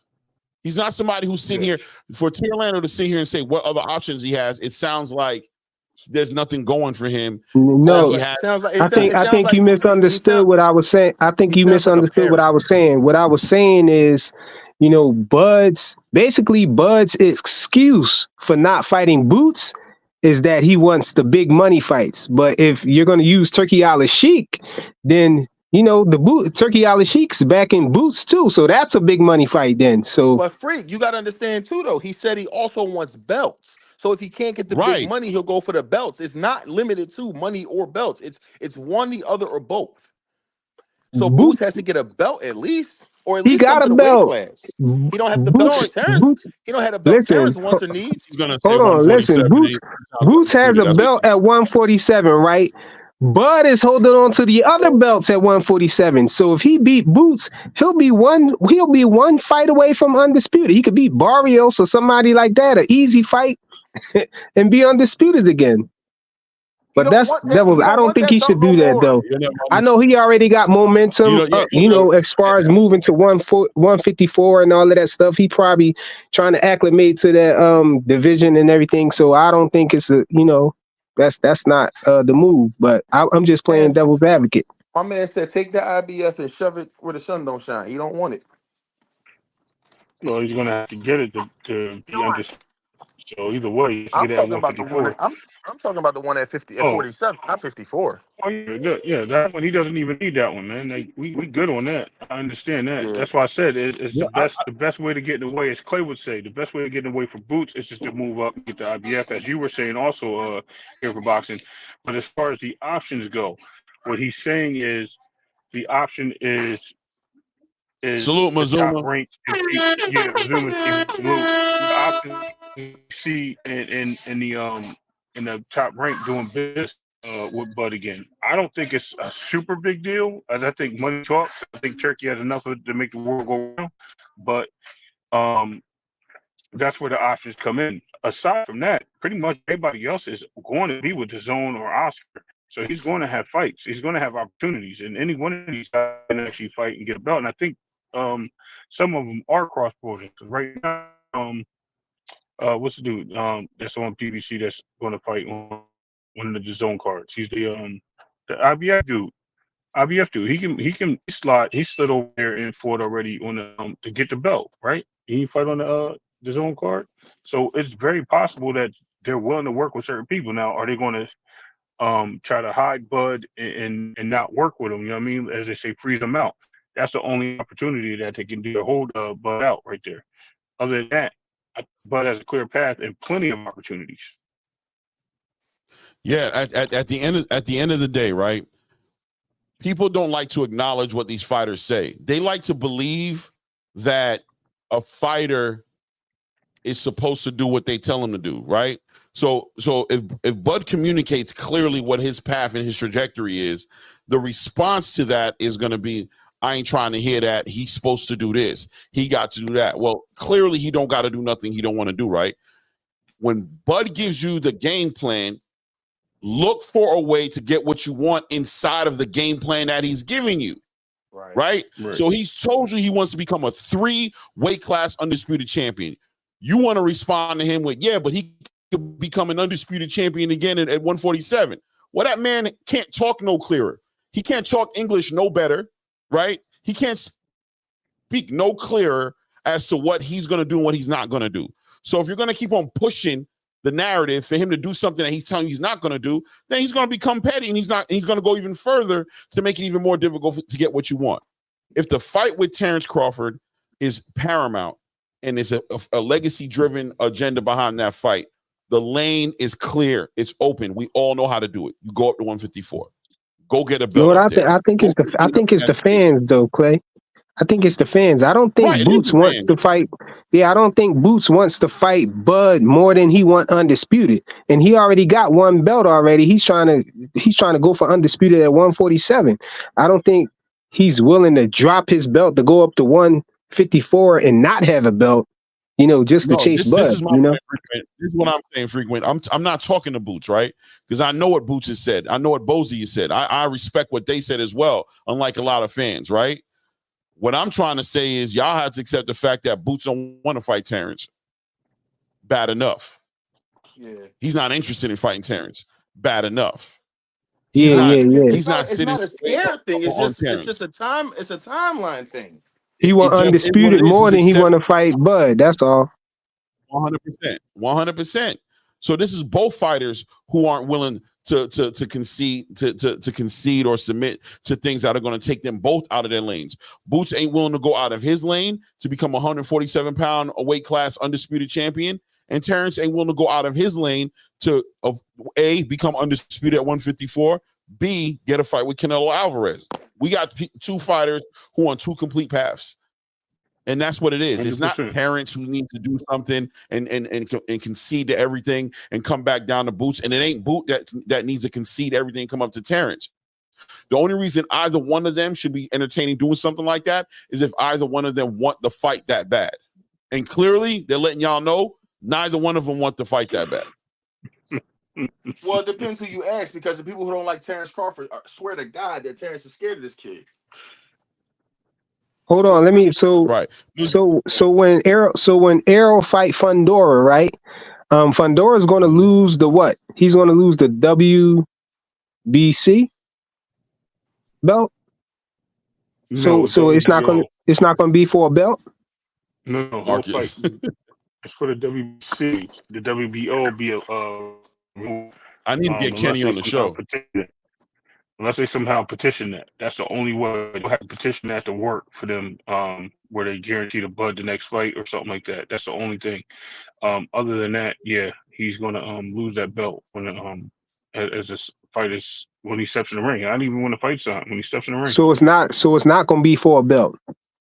No, Earl will fight him for the WBC. He's fighting. He'll fight the unified belts, but for both titles. But they're going to strip him for the WBO anyway. So whoever wins that fight is going to lose the WBO.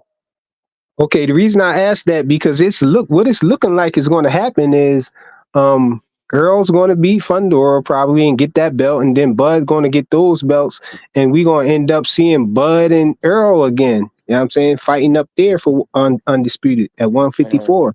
And I think that's why a lot of people want Boots to move up, you know what I'm saying, to try to, throw the monkey wrench in that whole situation. So, we won't see that again. Well, depending on how Earl looks I ain't mad at it, though. Could be a better fight. Depending on how he looks against Fundora. Man, it ain't gonna be a better fight. It's gonna be the same. It's gonna be the same result, bro. No, it won't. No, it won't. Listen, we can all say that there was definitely something wrong. That was not the Ugas Earl that we see. It was somebody else. It was just somebody. It was just somebody who had an answer for all the stuff that he did. Nah, we could say Devin Haney wasn't the same Devin Haney against Ryan Garcia, but nobody would accept it. Oscar and Flavor, bro. I was gonna say you had those are two trick ponies, but I'm not getting into that. Well, I'm just saying Errol is slow, he's flat-footed. I don't know, man. He collected 3 belts. Look. At the end of the day, as far as what Frequent said, yeah, bro, that's what everybody would hope that it lines up to be. But I'm gonna be honest with you, and I see a lot of people in the chat speaking on it. I think Sebastian's gonna beat Errol. But on top of that, just to kind of respond to my brother Mark Mazuma, that commented saying that he said 2 things. Number one, he said Boots going to 154 doesn't guarantee him a Bud fight. I agree with you. I agree. Just the move to 154 doesn't guarantee him that. That's A. B, you said Boots clearly said if the offer is sent his way, he'll take it. Of course, Boots will take the offer. I understand if Boots is offered the money and he's able to get a fight with Terrence, he's going to take it. But he's not willing to go outside of that offer, right? He hears what Turkey's saying, but he's not willing to go ahead and make a move to 154, get himself into a mandatory fight. See if Eddie can line him up to get a winner between maybe a Tszyu and Erickson Lubin, see if he can get one of those guys, or see if he can get a winner between Virgil Ortiz and Bahachuk, and get himself in that kind of conversation, get himself in a position to get at a belt. If he gets a belt, that puts him one step closer, because why? Now he gets in the way of Bud becoming undisputed. If he gets that belt up there, if he's able to secure one of those belts up there at 154, he puts himself in the conversation not only to get a fight with Terrence Crawford, but also in a conversation to unify and become an undisputed champion at 154. Keep in mind, of course, that, like I said, I'm going to respect Boots for what he said, Boots and Bozy for what they said, that Boots is going to listen. Shout out to Cheese. Boots needs to listen to his dad for real. That's it. He's going to listen to his dad. He's going to do the work at 147. He's going to unify, become an undisputed champion out there. He's going to come up to 154. And I think was it Roy Jones I heard talking about this? He actually shedded some light on it, on something I just didn't think about. And if I put more thought into it, I would have thought about it. But just, all the people that are probably going to be coming up from 140 that are going to eventually end up in 147, there might be some big fights at 147 that Boots can get involved with. Now, me and Ray have talked about it before to say that those guys are probably not going to 147 because Boots is there. You know what I'm saying? Just the strength of Boots being there, that they're not coming up to 147. But Boots has a whole different path and trajectory that can bring him success. He doesn't have to fight Terrence Crawford. Terrence Crawford's talking about having 3 to 5 more fights max. 3 to 4, I think, is the number. Boots is probably not on that list. On that list of fights. Did Turkey going to lock in yellow? No, I just want that Clay question, but y'all go ahead. I ask later. Go ahead. No, that's real quick. So I was going to say, but Clay, you're also forgetting real quick. The number 1 and number 2 spot at the IBF at 154 is open. So if Boots moves up, he'll probably take one of those spots. So he will actually have a line to get in the way if he decided to. That's only if he decides. I'm with you on the fact that I think he wants to unify now. 147. I don't think he wants to go undisputed. I think his dad keeps saying that, and I think he's on the same page as Eddie, is just unifying for the belts and then moving just so that he can put his name and legacy that way. He doesn't have to get all the belts to submit that. But that'll probably make him even a little champion at that division if he unifies 1 or 2 belts over there. But go ahead. My bad here. Go ahead. No, you good. I just wanted to ask y'all why. What is it about when y'all say Boots don't want to fight Bud? What makes y'all think that? Boots don't want to fight him? Yeah, I mean, I heard one of y'all just say that y'all don't think Boots want to fight Bud. I think Bud. what he said was, okay, I heard what you said. So I'm not asking in a conversation way. I genuinely want to know. Yeah, he's saying that it's not an interest. Right. It's not really that he's don't want to fight him. It's more of not an interest. It's not something that he's like jumping in the arena to do. I don't think that. I don't think it's not an interest. I think Boots is interested in fighting Terrence Crawford. I just think the cost. I think the cost of lining up a fight with Terrence Crawford is something he's not willing to pay. the price being leaving a division where he can become undisputed at in 147, the price being getting his legacy for being an undisputed champion there, and ultimately getting a chance to come to 154 and do the same thing that Bud's already done as far as unifying at 140 and then coming up to 147 and unifying. He wants that opportunity to do that 147 and then go to 154. So I think the price that it's going to cost Boots in order to get that fight with Terrence is something that he has to take. He's going to think twice about. But at the same time, if Turkey offers him the money and they put the fight together, he's going to make his move up there. He might even try to make a move up there, fight Terrence, and come back to 147 and get his undisputed down there. I just don't think he's willing to leave that legacy that's there at 147 for him to fight Bud. If that makes any sense. Should we ignore the things that Boots say and start listening to what Bozy says? Because I hear you on that too. Yeah, what you guys saying is in alignment with everything Bozy said, but every content creator on YouTube, they will not make a video about what Bozy said. They only say what Boots send the contract. But Bozy's like, we ain't on that right now. Yeah, he said they want to get undisputed. Yeah. Right, and I'm cool with that. This is no shade to Boots, but I'm saying, and these content creators keep trying to drive the narrative that Bud won't send the contract, but Bozy himself said we ain't really worried about that right now. We worried about 47. Right. So we should either report on what Bozy said or stop talking about it. Okay. Because it's just more Terrence. It's just more smut on Terrence's name. I don't know about Boots and Terrence's thing. I know why we do. I'm saying like we already understand. If you understand like we do right now, then you know what I mean. There's no point even to keep. But let's just talk about what you just said. So at the end of the day, the reason why they're harping on anybody here, what I'm saying is they're harping on that is because the fact that the media is pushing that because Boots said it, and they go by what the fighter says and the promoter says. So they actually exclude the managers and what the team says at that point. Now they probably have to go back and talk about it and see what it is. But I think Boots is a time of we're not going for undisputed. We're going for unification. We're going to move up, and then we're going to fight up there. And whoever's in our way there, we're going to fight. I think Boots, it's already been told by Eddie Hearn that there's more fish in the water up there at 154 and more fights available for him to make more money. That's where I'm thinking that Eddie and Boots are on the same page. I think both like, yo, we just want to get all these belts down here. We want to collect everything, great legacy. We're not really focused on money. But Boots has already started. Look, activity is what I want, and I think there's more activity at 154. That's where I'm getting the gist of everything. So I hear you saying that they listen to what the fighters and the promoters say, but when Bozy says, "Oh, we want Terrence Crawford," they don't ignore what Bozy says. They then run with that and make a video about Bozy even said it. So it's like we ignore what Bozy says when it's about not making the fight, but when it's about making the fight, we run with it. Just be fair and even, like across the board. Yeah. His manager slash dad said, I think they on the same page though. Here for boxing, I think. You think Bozy and Boots are? Yes, I do. Because both so. of them want to. They're saying they want undisputed at 147. Mm-hmm. But if Terrence Crawford sent a contract for Boots to fight him now, I don't think that Bozy would oppose that. You think Bozy said he wouldn't? He's on record of saying he wouldn't. He'll take the fight, but also he said he'll take the fight. He said they'll take that in the heartbeat. That's what Bozy said. Right.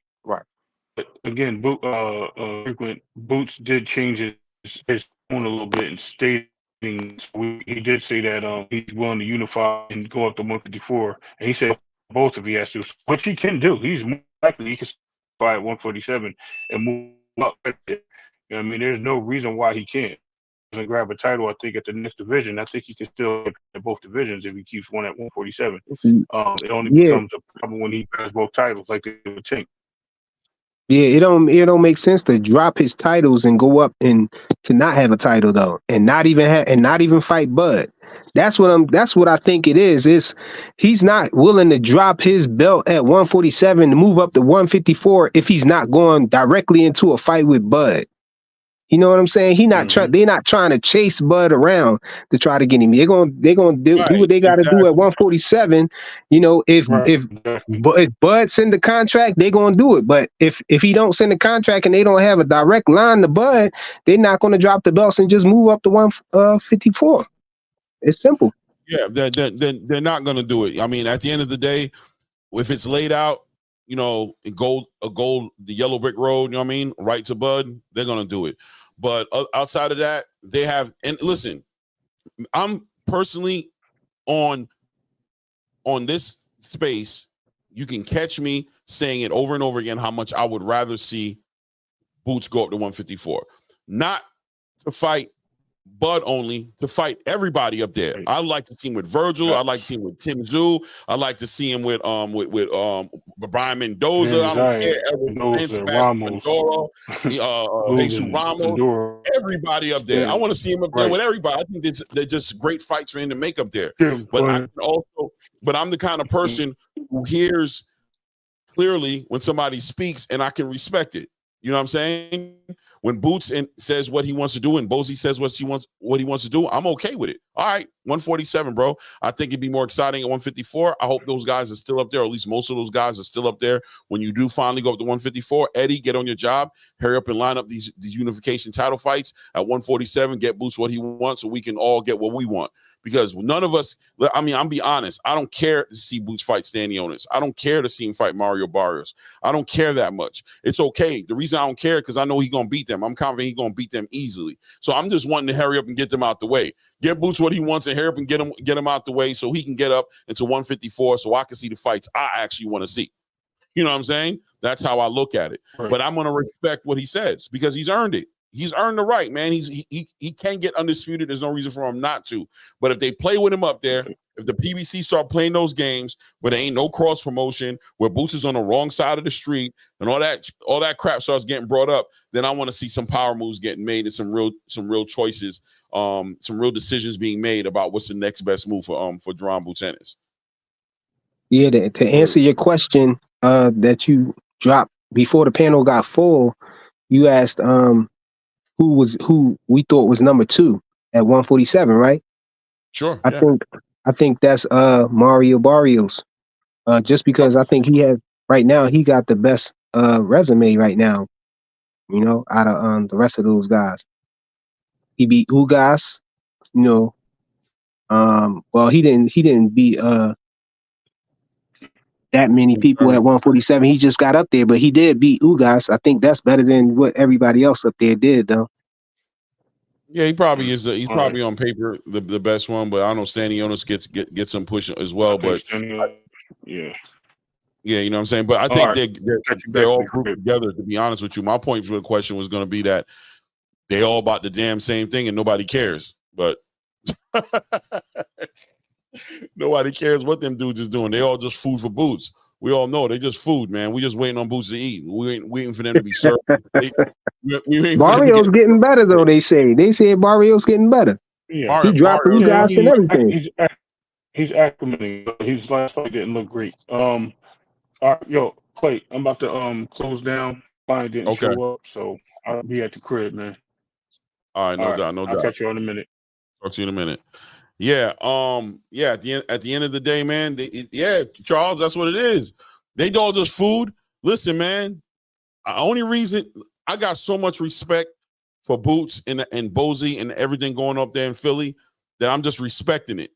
But at the end of the day, ain't nobody in that 147-pound got no type of smoke for Jaron Boots Ennis. I don't see nobody in that division giving him no problems. And I just need him to hurry up and run through it and get on point. Now, what I want Boots to start doing, shout out to Too Rich Boxing. I don't know if that was his name from last night.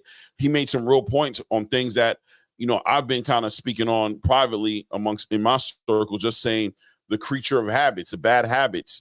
I don't want Boots to have these fights to be so salute. Tim, salute. Rick, salute. What's good, family? There's the link. If you feel like coming up, I'll just put it up there. I don't want Boots to get the bad habits of just playing around that ring, beating these dudes up, showboating, embarrassing them, and then taking that bad habit up into 154. So I'd appreciate it if while he's at 147 doing what he does, that he stays a little bit more disciplined, that he takes these fights seriously, that he gets these guys out there. He don't play no games, that he doesn't get hit with shots that he don't need to get hit with. Just just because he can take it. Start getting yourself prepared for the real test that's coming ahead of you, which is 154, and becoming undisputed up there. That's what I think I'd like to see him do. Outside of that, though, yeah, the rest of those guys are in one category. They're like one fighter. They're all beat in comparison to Boots. And once again, if we're going to say Boots is an A-rated fighter, then we got to keep it real on what these other guys are, which is B-rated fighters. Because ain't none of those guys. What about that dude, Norman Jr.? No, sorry. He don't want to do what he did with Santilli, whatever his name is, with Boots. He knows he don't want to do that. You don't want to sit up in there, just trade, go back and forth. And no, not with Boots. You ain't doing that. You're going to have to box with Boots. And Boots is a better boxer than Brian Norman. He's going to beat him up, bro. You know he is frequent. You know he's going to beat him up. You're going to beat him up, bro. That's what he's going to do. Maybe Brian Norman is the best competition there for him. Maybe, you know what I mean? That's one of the best fights. That's probably, I'll be honest with you, that's a fight I'll be looking forward to see. If they say we got Boots Ennis lined up with Brian Norman Jr., I'm going to be kind of excited to see that fight. You know what I mean? So Norman Jr., you think he beats Stanionis? Styles make fights. And Mario Barrios? I think those good fights. I think Brian Norman beats Mario. I think that. I don't know about Stanionis is a boxer, man. He can box Brian Norman and win rounds and walk away. You know what I mean? He's a boxer puncher, but Stanionis could take it. You know what I'm saying? I don't know. I can't unsee that straight punch that caught Norman Jr. and put him down, and then it was a stoppage or whatever, and that was the only way that he won the fight. It looked like he was on his way to losing that fight, man. Which one? The last fight? No, it was one of his a fight before that one. I was looking at some of his older fights, and some guy he got caught, with a straight was it a left hand, and he went down, and he was losing the fight. The rest of the rounds he was losing, and then I think it got stopped by an accidental headbutt or something like that, and he got past it like that. It was a no contest or something. Man, I don't know that all those guys are in the same space. They all could beat each other. You know what I mean? I think Brian would beat Mario. I think Stanionis will probably give him more problems, but I think all three of those guys are going to jump in there with Boots and breakfast, lunch, dinner. You know what I'm saying? Absolutely. Three course, you know what I mean? A full day's nutrition. You know what I'm saying? Like, you know what I mean? Hitting the spot, bro. You know what I'm saying? Like, no problems. I don't think Boots has any problems. And I think it's so easy for Boots that it scares me that it will build some bad habits in him that could, show up in a bad way in 154. You know what I'm saying? That could show up in a situation where you might see him get on some jelly legs, get on some on some spaghetti legs. You might see him get clipped and like, damn, bro, these dudes at 154 hitting different. I ain't gonna hold you. You know what I mean? Hopefully, I was gonna say back to 154. Why you think that Fundora gonna beat Errol? You just don't think that Errol is himself since that beating that he took from Bud, or do you think that he just can't beat him? He can beat him. I don't think he can't. It's not that he can't beat him. I just think there's a lot of intangibles that people aren't taking into consideration. Number one, the time he spent outside the ring. Number two, it's his first fight back, and he's fighting somebody who's like 6'5", damn near 80, over 80. I think it's like an 80-inch arm reach. It's a big challenge for him. You know what I'm saying? He's gonna have to figure that out. Number three, he ain't coming with Derek James. He got a whole new coach, so he has to adjust to a whole new approach. I heard he got Blu-ray back though. Okay. Okay, so that's what's up. Him and Blu-ray can figure it out, but they still got to melt. I always think that shout out to Coach Rell over there in Boots Ennis' gym, who said to me, "Look, man, it takes time for a coach and a fighter to get on the same page." He said whenever he gets a new fighter, the first thing he wants to do is get him in a tune-up. He don't want to get him in a big fight. He wants that tune-up with him. Want to see like if the way he's coaching him, if he's receiving it. Errol has that whole entire I don't do tune-ups thing, and I think that makes it a difficult fight for him. I think Sebastian Fundora is the worst stylistic fight that he should be coming back to. I would much rather see him against Tszyu, and that's not a tune-up. But that tall dude, you know what I'm saying? The way Sebastian can fight him, I think Sebastian walks away with the win. if he fights. I don't think the type of fighter that Sebastian is. I don't think that type of fighter can beat Errol. I think Errol gonna pressure him. I think Errol gonna get inside. He gonna beat the body up. You know what I'm saying? I don't think that Fundora can stand up to that, man. I don't know. I'm just not real high on Fundora, man. I think that Tszyu was going to beat him. You know, if he didn't get that accidental elbow, you know, I think his awkwardness won him the fight, you know, on a freak accident. I think you erase Tszyu wigs getting split, I think he beats Fundora, man. I think he was probably going to stop him. But and I don't think that Fundora has enough power to really keep Errol Spence off him like that. So we're gonna find out. We're gonna find out. You know what I'm saying? Because they're supposed to be fighting in February, so we'll find out how prepared Errol is and if he's able to you know what I'm saying, if he's able to shut down Sebastian Fundora's physical attributes. You know what I mean? The height and the arm reach, and also Fundora don't punch off. He knock out a lot of dudes. All right, hold on. I got you. I'm checking right now. Let's see. Boom. Okay.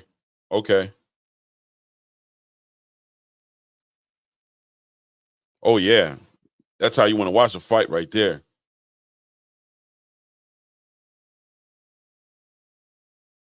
That's how you want to watch the fight right there. That's how I want to watch the fight. Yeah, dog. I seen it here for boxing. Clean work. Errol cannot beat Terrence Crawford. LOL, what powers? Ross Scott said, what power? Blu-ray can't save Errol. Yeah, man. Who won a bet on the Spence fight? Jarvis. Why? Jarvis, you got Spence? And I bet he stop him. Wow. One of my only times I'm diametrically opposed to Sir Clay. Hey, it was bound to happen, Cheese. We'll see what Errol does. Clay, check your Instagram. I seen it. We'll see what happens, Cheese. At the end of the day, we'll all see what happens. You know what I mean? I wish the best for Errol. And I'll be honest with you, I'll be rooting for Errol in that fight. You know what I mean? But I do think that, you know, his approach to dealing with time off, I think that's a dangerous thing. You know what I'm saying? I think sometimes you need a tune-up. You need to recognize that a tune-up ain't gonna hurt you, bro. Take a damn tune-up. You know what I mean? Especially, look, Errol went out his way and didn't fight Terrence, right? He didn't do the rematch with Terrence because he knew he wasn't ready. Why are you not going to be ready for Terrence? You going to jump in the ring? Look, be honest. You thought wait, hold on. That's not how it went, was it, Clay? So how did it go? Errol could have easily pulled the trigger. He had some medical issues, bro. He had medical issues. 2 weeks or 3 weeks before Terrence canceled that fight with not Terrence. When Terrence finally got the freedom to activate his mandatory against Sebastian Fundora or against Tszyu actually for that WBO title, how all of a sudden Errol Spence talking about I want to get in that conversation? Do the whole entire do the timeline, bro. It was a miracle, bro. It was a miracle. Okay, exactly. That's what I'll go for that. It was a miracle. I rock with that, bro. I ain't gonna lie. You know what I'm saying? I ain't gonna lie. I rock with that. Jarvis, I ain't playing with Spence's name. I'm just being honest. He's a human being, bro. He's not Superman, bro. He's not Superman. That man, he still probably had his medical issue, but they probably told him, look, you better go ahead and get in the ring, man. We gotta set this up, man. Listen, man, we'll see. We're gonna find out. He got the time. February is even more time. So by the time they fight in February, Errol Spence has been out the ring since July all the way to July. That's a year. July to February is gonna be what? 6 months, right? So he's gonna be out of the ring for a year and a half. Come February, we'll see. We'll find out. You know what I'm saying? I mean, look, Fundora's out for a while too, though, right? Yeah, Fundora's out for a couple months. Yeah, it's been a couple months. You're right. It'll be about 9 months. You know what I'm saying? Something like that. 8, 9 months. You know what I'm saying? Since his last fight. So yeah, it's all good, bro. The playing field is even. He should be able to. You know what I'm saying? Know what I think? I'm gonna be honest, man. I think that Errol Spence, he was like he was hurting himself kind of staying at 147 that long, and he only did it because he wanted Undisputed with Bud and everything. I think now that they moving up to 154, we gonna see a healthier Spence, man. And looking at what Spence was doing at 147 to them dudes, collecting bones, breaking faces and everything, man, breaking ribs. I think at 154, if he come back, you know what I'm saying, and something really was wrong with him when he fought Bud, I think something really was wrong with him. Not saying that if he was healthy, that he would have beat Bud, but I just think we're going to see an even more stronger Errol Spence, man, at 154. And, you know, I don't think that Fundora going to be able to stand up to that, bro. Man, listen, I hope that Errol wins the fight, bro, because if he wins the fight, that means that I hope he does it in a very dominating way, because that's going to revitalize the fight between him and Terrence. If he's able to have that type of performance against Sebastian Fundora, all that's going to do is fuel the whole entire Terrence Crawford rematch, because people aren't really that high on it, because like you saw what Here for Boxing said, you know what I mean, he thinks Terrence runs through him again. But if he dominates Sebastian Fundora, puts him out of there and gets him out of there, then everybody's going to get amped up, and we can see Terrence Crawford, and we can all root for Terrence Crawford as well, right? To beat Madrimov. I hope we're all on the same page there, rooting for him to beat Madrimov, and that way we can see Terrence Crawford, Errol Spence rematch, title unification, 154. Man, you can't make the story any better. After this fight, make a movie on it. You feel me? We got to see the movie now. Who gonna play Terrence? Is that D Block down there? Yeah, D Block said, great show. Well, no, you're talking about D-Town, right? Inevitable, you're talking about somebody else named D-Block. No, him, yeah. D-Town, right? Yeah, he's in here. Chialano said, remember, Errol Spence started at 154. No doubt. Let's see it happen. Bug gonna win after Errol beat Fundora. That's what's up. That's what's up. EJ, Mr. Big Play said, EJ lost. People need to stop making excuses. If you really wanted to fight Bud, you could have done it before last year. 100%, man. I'm just being real. On, we ain't gonna act like Errol couldn't see, man. And he had a broken rib. Bro, and he didn't properly decompress when he ran up the mountain, bro. Are you denying that Errol Spence, right after Terrence Crawford said, okay, you not ready? Okay, you got the eye injury. It's eye gate. Okay, you got the flu, you got the lung flu from running up the mountain. Okay, I'm cool with that. Oh, you need to spend time with your family. Oh, you need to heal up on. You got things you need to do. Oh, you can't fight me yet. Oh, you not ready to fight me yet? No, we not talking about. We talking about the first fight. We talking about what happened for the first fight, bro. Rematch. No, we're talking about the rematch. We're talking about his ability to get a rematch with Terrence Crawford. We're talking about that right now. There was no rematch. No, okay, you're not hearing me. You're doing that thing again you do frequent. Hear what I'm saying to you, right? Listen to what I'm saying to you. We're talking about the reason there wasn't a rematch was because of Errol, not because of Terrence.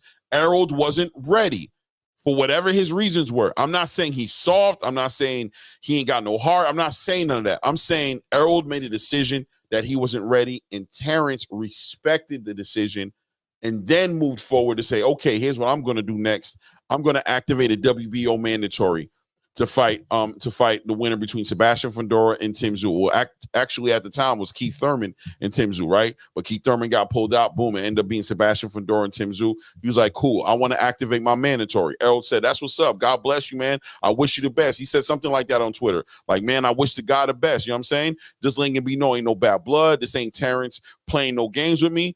And then as soon as Terrence put his name in there, all of a sudden, what comes on Twitter? Errol Spence saying, nah, man, I'm going to be in Texas. No, I'm going to be in Vegas, wherever. I'm going to be in Vegas when this fight happens, and I want the winner between Sebastian Fundora and Tszyu. Where did that come from? I thought you couldn't because he know that time frame is going to the fight is going to be pushed out further than if he had went into the fight with Bud. The fight would have came up faster than this fight coming up right here. And how you know it was Errol? How you know it was Errol who decided that he wasn't ready? How you know the doctor didn't say he wasn't ready and say he couldn't fight? The doctor, bro. Okay, the doctor, and then 2 weeks later, the doctor's like, hey, man, I was looking at your test. You know what? You could fight. No, he ain't say that, but he had to stand. He okay enough to stand in the ring and say he want to fight with the man next. You know what I'm saying? 6 months down the line somewhere. You know what I mean? When he's healthy again. Nah, bro. He just didn't want to fight Terrence. He knew he wasn't ready to fight Terrence, bro. He knew he wasn't ready. You're making it sound. You think about the time frame. You're making it seem as if, just him standing in the ring saying he wanted to fight next with Fundora, that he had to be ready to go right there. You know what I'm saying? He just making it known that he getting in the ring. He telling him he want to fight next. So when it comes, when he get better, he can fight him. After he train and all that. The only reason the fight didn't happen sooner was because Fundora had a broken nose. We all know that. If it wasn't for that, the fight would have happened sooner. Errol was ready to get busy. He was ready to get in that ring with Tszyu or Sebastian Fundora in a regular time. And I know you don't know. We don't have no proof that it was going to be a year later, 2 years later, anything like that. At the end of the day, from the outside looking in, the optics from the outside looking in, and let's keep it 100, Frequent. Between me and you, none of us is ever going to know what happened. That's just be real. But you leaving one part out though, Clay, for real, honestly. When Errol Spence jumped in the ring, it was supposed to be a rematch between Tszyu and Fundora. He was saying he want the winner after that because, it was a rematch with Fundora and Tszyu supposedly going to happen, but then Tszyu got hurt again and got out of the fight, remember? So it wasn't like it was going to be immediate. I want to enlighten you, right? I want to add some clarity for you on something that you might not be paying attention to. Number one, there was no rematch clause. There was never a rematch clause. What happened is Fundora agreed to fight him again. No. That night there was no rematch clause going into that fight between Tszyu and Sebastian Fundora. There was no rematch clause. It was the pressure of everybody outside who put on what's my man's name? Samson Leibowitz.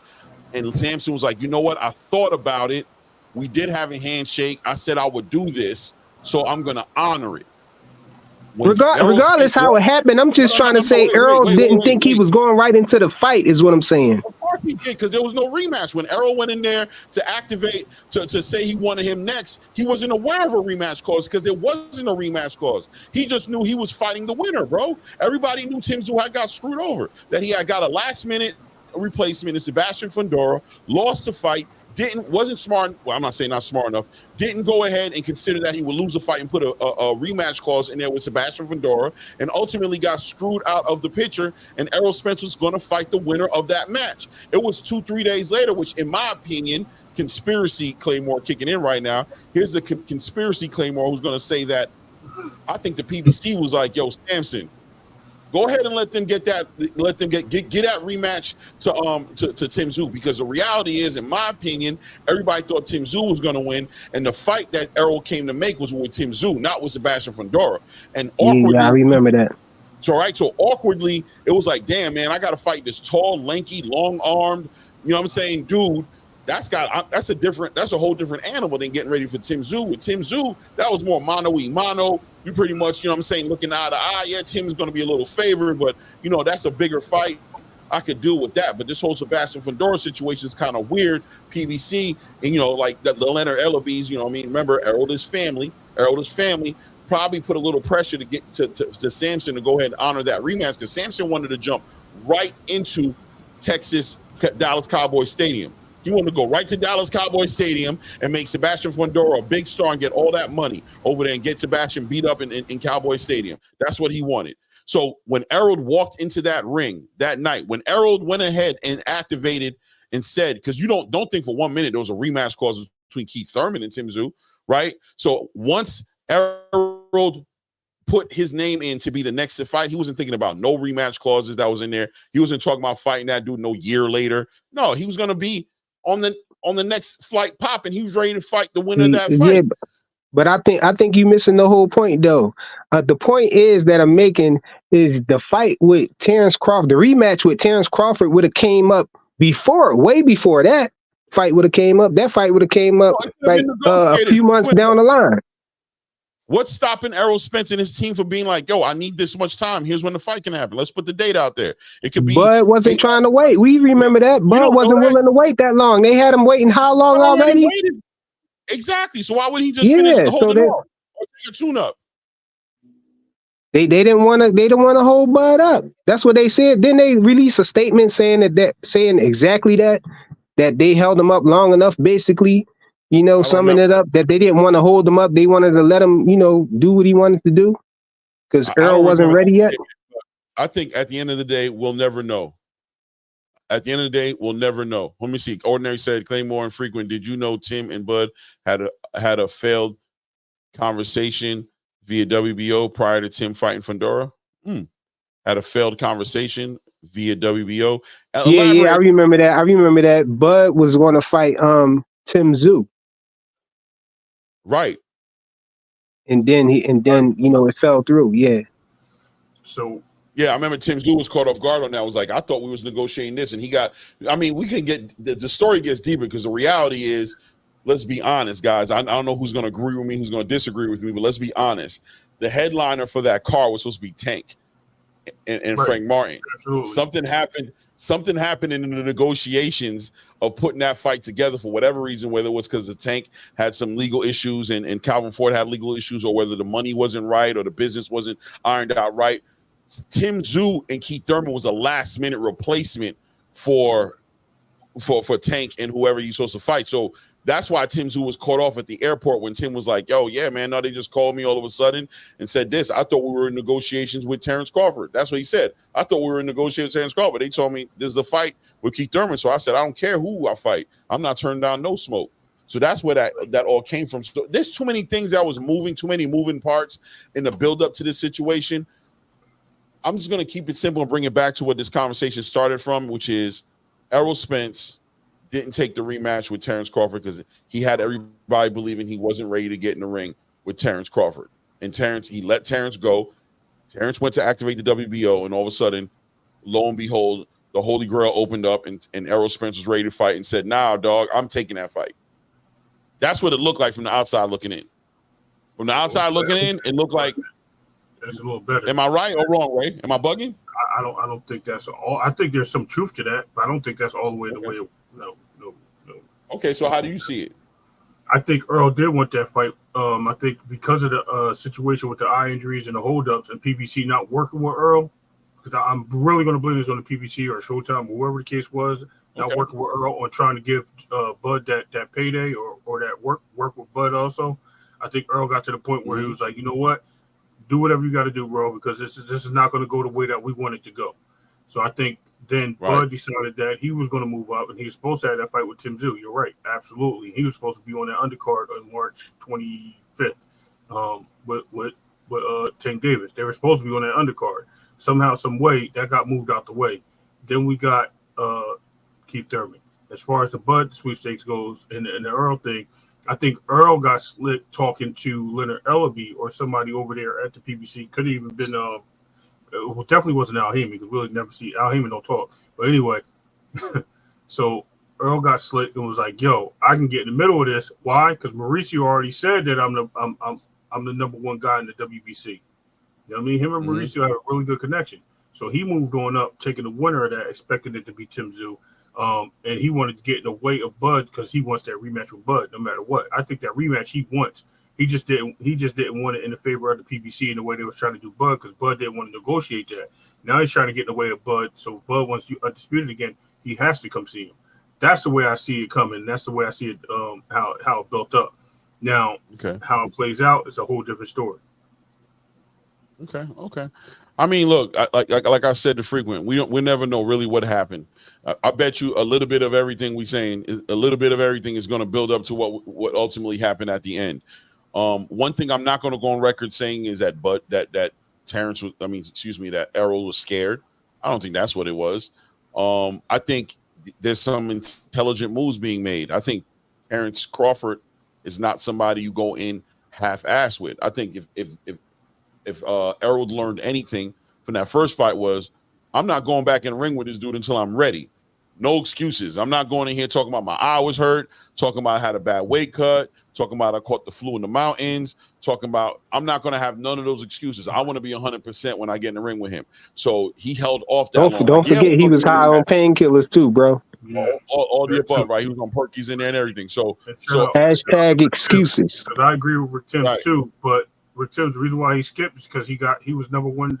Once that WBC all went to the meltdown, Mendoza losing, and Fundora and what's the name not having that fight or whatever, that all changed the whole graphic of what they wanted to do. So when Earl announced that he was coming up to fight for the WBC title, Mauricio blessed him and then moved him into the number one spot. He did the same thing, like he did the same thing with Shakur. Don't be surprised if he does the same thing with Shockey Foster when he moves up, if they force him to move up. That's what they do. Yeah, I agree with Mr. Big Play Bray a little bit too. You know, A side, B side situations. You know what I'm saying? Errol seems like somebody who might be like, nah, bro, I'm that guy. I'm the A side, and Terrence is definitely gonna be like, bro, you a damn lie. You a damn lie. That's exactly what I was getting at with the PBC arguments. Like, I think it just wasn't going the way they wanted. No doubt. Yeah, man. No doubt. Listen, man, it's about that time for me. I ain't gonna lie to you, bro. I don't you got 10 minutes for your boy. No, we got 20. We can do 20, bro. We can do. I'm just letting you know we're out there, like getting everybody in the right mood. You know what I'm saying? Getting them know what we. Like I said, I talked about earlier. We brought up Pacquiao, the whole entire. We talked about the Pacquiao situation.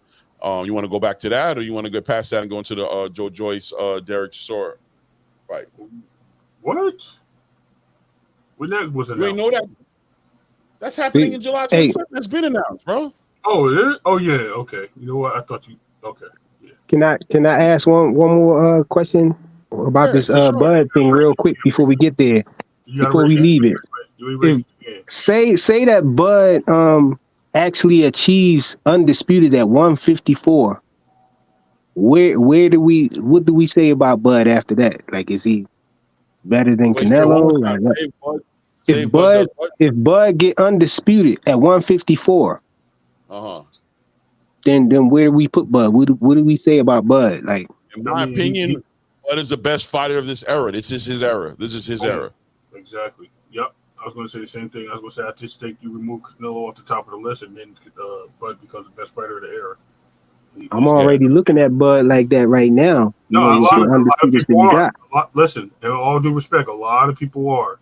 But we also got to remember that, you have a 5-division champion that's sitting there in 80-something fights that people think that he's a god. You know what I mean? So, unfortunately, I don't want to use that term, but that's what people look at him as.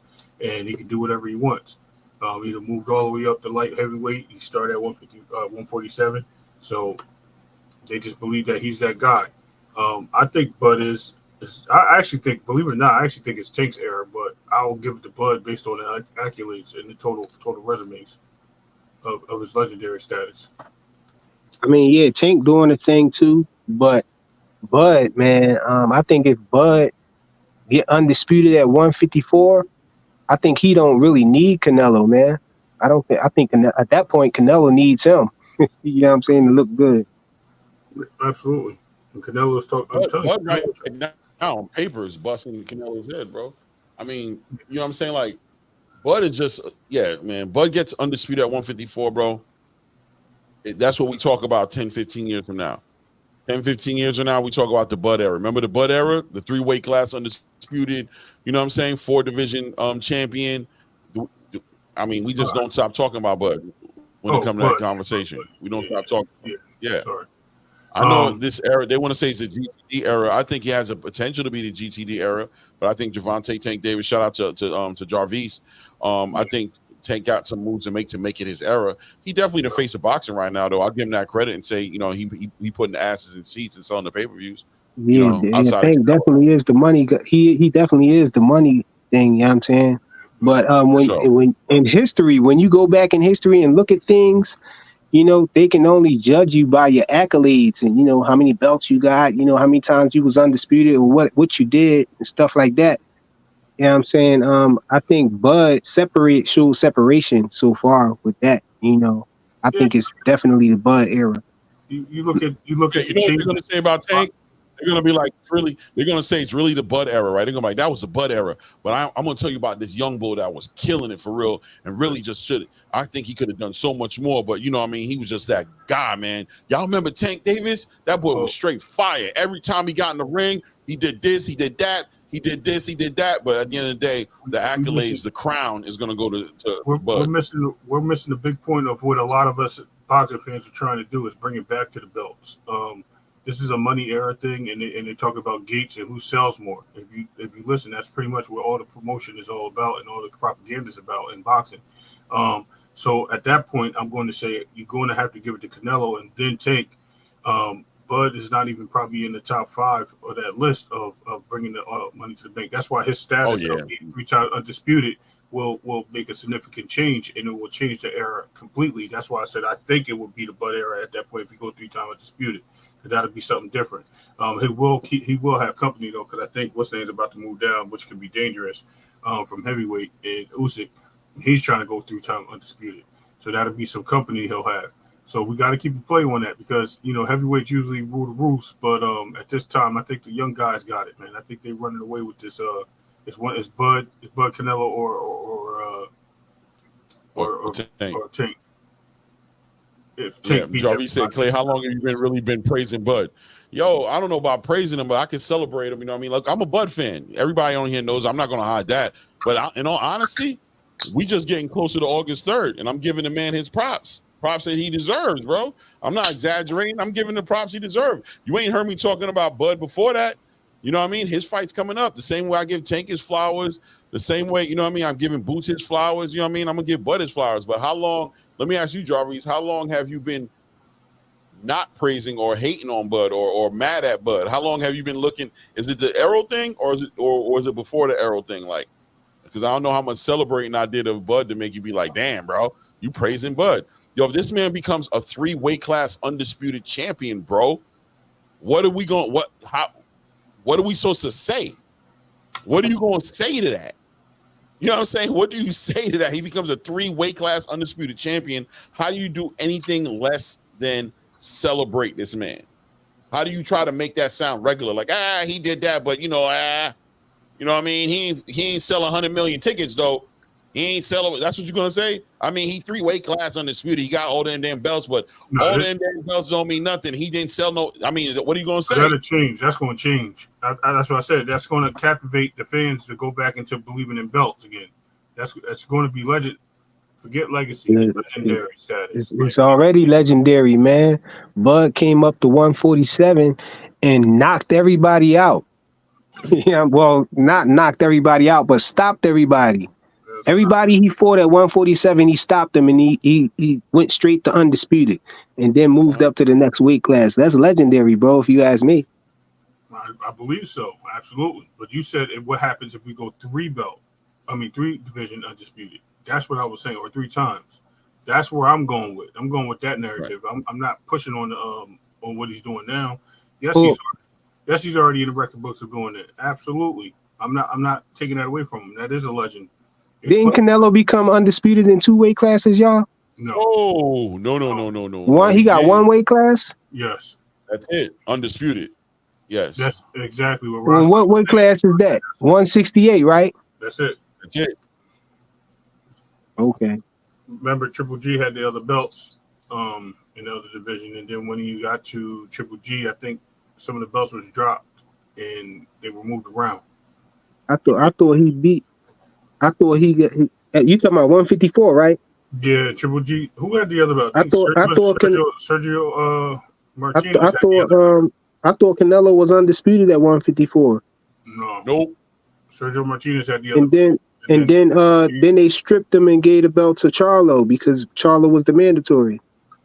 It's 160. He got he wasn't the franchise. He wasn't undisputed. He was at 160. No. Oh yeah, 160. No, yeah, you're right. Because Boo Boo had a belt. Right.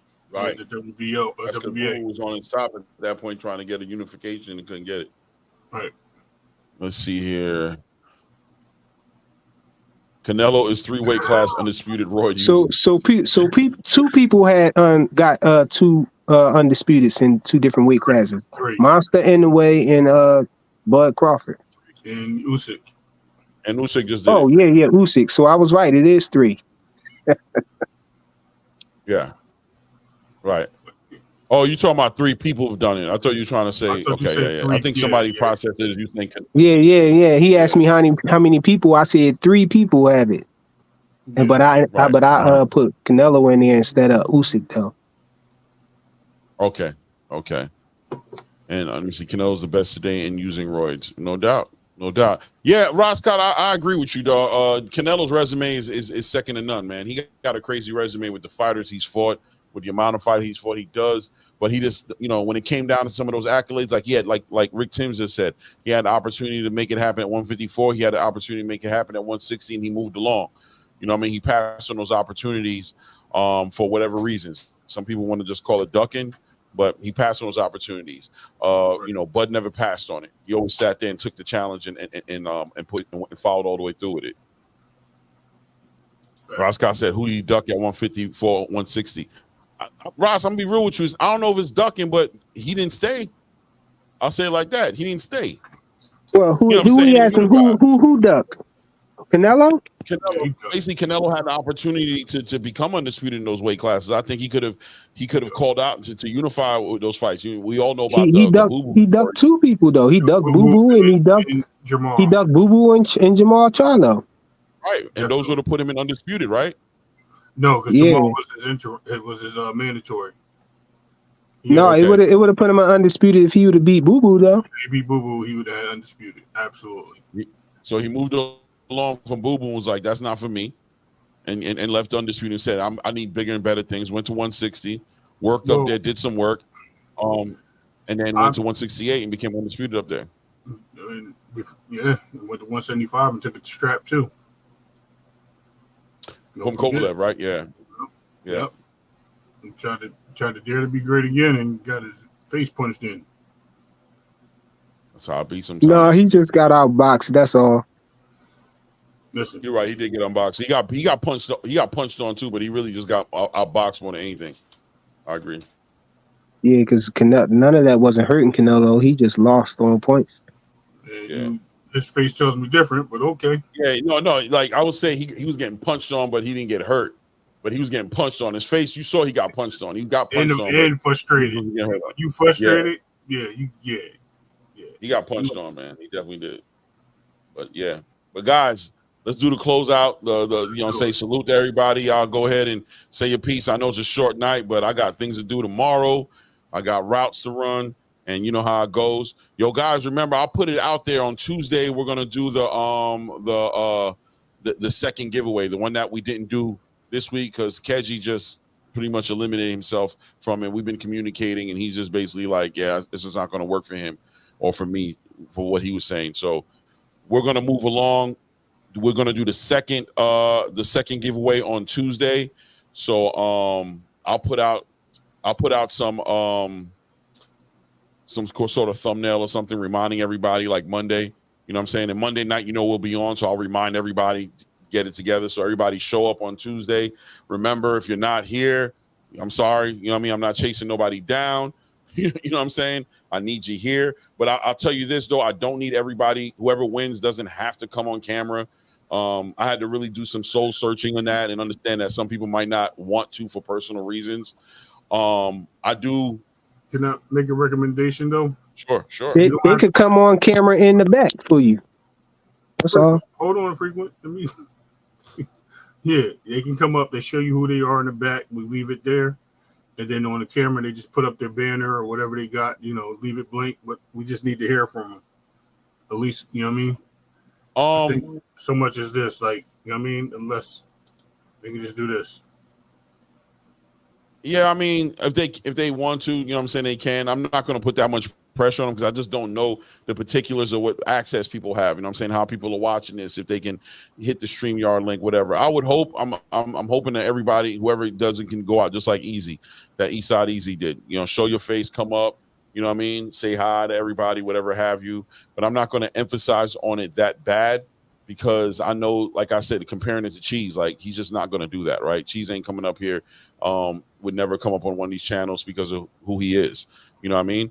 So, but you do need to be here. and you know what I'm saying? You need to be here. You know what I'm saying? And yeah, like you said, we can hook up later, pause, you know what I'm saying, in a off of live, you know what I'm saying? And hook up and conversate and coordinate. We're gonna have to anyway for me to be able to get you the money. You know what I'm saying? But I'm not gonna put that much pressure on anybody to jump up on this panel and do that.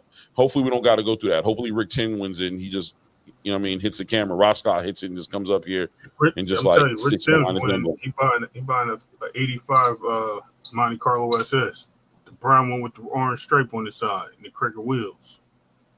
No doubt. T-tops. Freaking Fly said if he wins, he's definitely showing his face. He's not playing no games. Freaking Fly going. I was gonna say I'm setting up a voicemail, John. You know what I'm saying, that y'all could click on in case I'm not here. So if I'm not here, you can just send me the money still. No doubt. I got you. Frequent Flyer isn't here right now. You can leave the package and his mail. Are you saying show up on cam as a prerequisite? Clay, are you saying show up on cam as a prerequisite? No, what I'm saying, Ordinary, is you don't got to show up on camera is what I'm saying. You know what I mean? I want you to show up on camera, but some people will just not comfortable with that, man. And they don't want to be on this internet, their face on this internet. And some people don't want their face on this internet winning $5,000. You know what I'm saying? Because they might have some baby mamas that, you know what I'm saying, that's going to be like, oh, boy, I seen you on there. You going to get, you know what I mean? I don't know what the excuses are, what the reasons are, but I'm more so concerned about getting this damn money out. I ain't going to lie to you. And I'm sick of running into the obstacles and the walls that are stopping me from doing that. You know what I'm saying? So I'm trying to eliminate those obstacles as much as I can so that we can get this going. I don't want to spend an hour or 40 minutes, however long we spent the other day, re-spinning. I don't want to do that. You know what I mean? I want to get this bread out, bro. So I'm going to facilitate that the best way I can. I'm tired. You know what I mean? And then these managers something. Exactly, Ordinary, right? You understand what I'm saying? Some people don't want to be on this internet with their face. You know what I mean? And they don't want people, their friends and families or whatever, acquaintances, to know what they doing out here and what kind of money they might be winning. So keep it 100. You know what I'm saying? We're gonna respect that. All you guys have helped build this channel, bro, and this money needs to go out there, bro. And I'm not gonna make it super difficult for people to get something that I feel like they've earned. You know what I mean? So we're gonna do what we do. Let me put on the outro music. Let me see. Clay was like Pat Sajak the other night. Spin again. You feel me, champ? It was. Look, me and my wife talked about it. My wife was like, "You got to come up with a better way to do this." That was a pain in the ass. She was watching it. She was like, "That's just a pain in the ass. We need to find a better way to do that. We can't just do like we ain't doing that again, are we?" Salute to my brother Lance Meyer. Came up and was like, "Can I buy Val?" Yeah, Lance Meyer killed us because I thought we made it. Lance was like, "Yeah, spin it again." I think I'm gonna. Oh, you son of a! Lance killed us, bro. I was so happy, Lance. Shout out to Freaking Fire. And since we talked about Ryan today, I just dropped the link to Oster and Flav chat. So you gotta put. Where's the remix? I don't see the remix. No matter of fact, hold on, bro. That's it right there. Go check that out. Yeah, Lance laughing. He know he did. Lance had us all like, "Damn you, Lance! Damn you, man!" But we good, man. Salute to everybody, man. I really appreciate you guys. Thanks for supporting. If you haven't liked, hit the like button. If you ain't subscribed yet, subscribe to the channel, man. We growing slowly but for surely, man. I appreciate all of your support, man. Shout out to Ray. Shout out to Frequent. Shout out to Ross Clot. Shout out to Rick Tins, Champ Ross. You know what I'm saying? Mr. Pigblade Bray, J Cash, the Money Man in the building. Shout out to everybody. You know what I mean? Shout out to Lance Maya Lansky. You know what I'm saying? Shout out to all you guys, man. You guys make this all worth it and make it all great, man. Peace. Salute.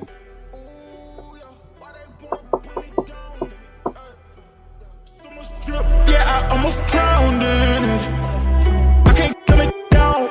Yeah, I'm way too fired up. I can't slow it down. Oh, yeah. I see the flashing lights. Make sure the fashion right. Yeah, I'm in my bag tonight. Yeah. Ooh, I might just pull up a foreign. Watch out, the engine is roaring.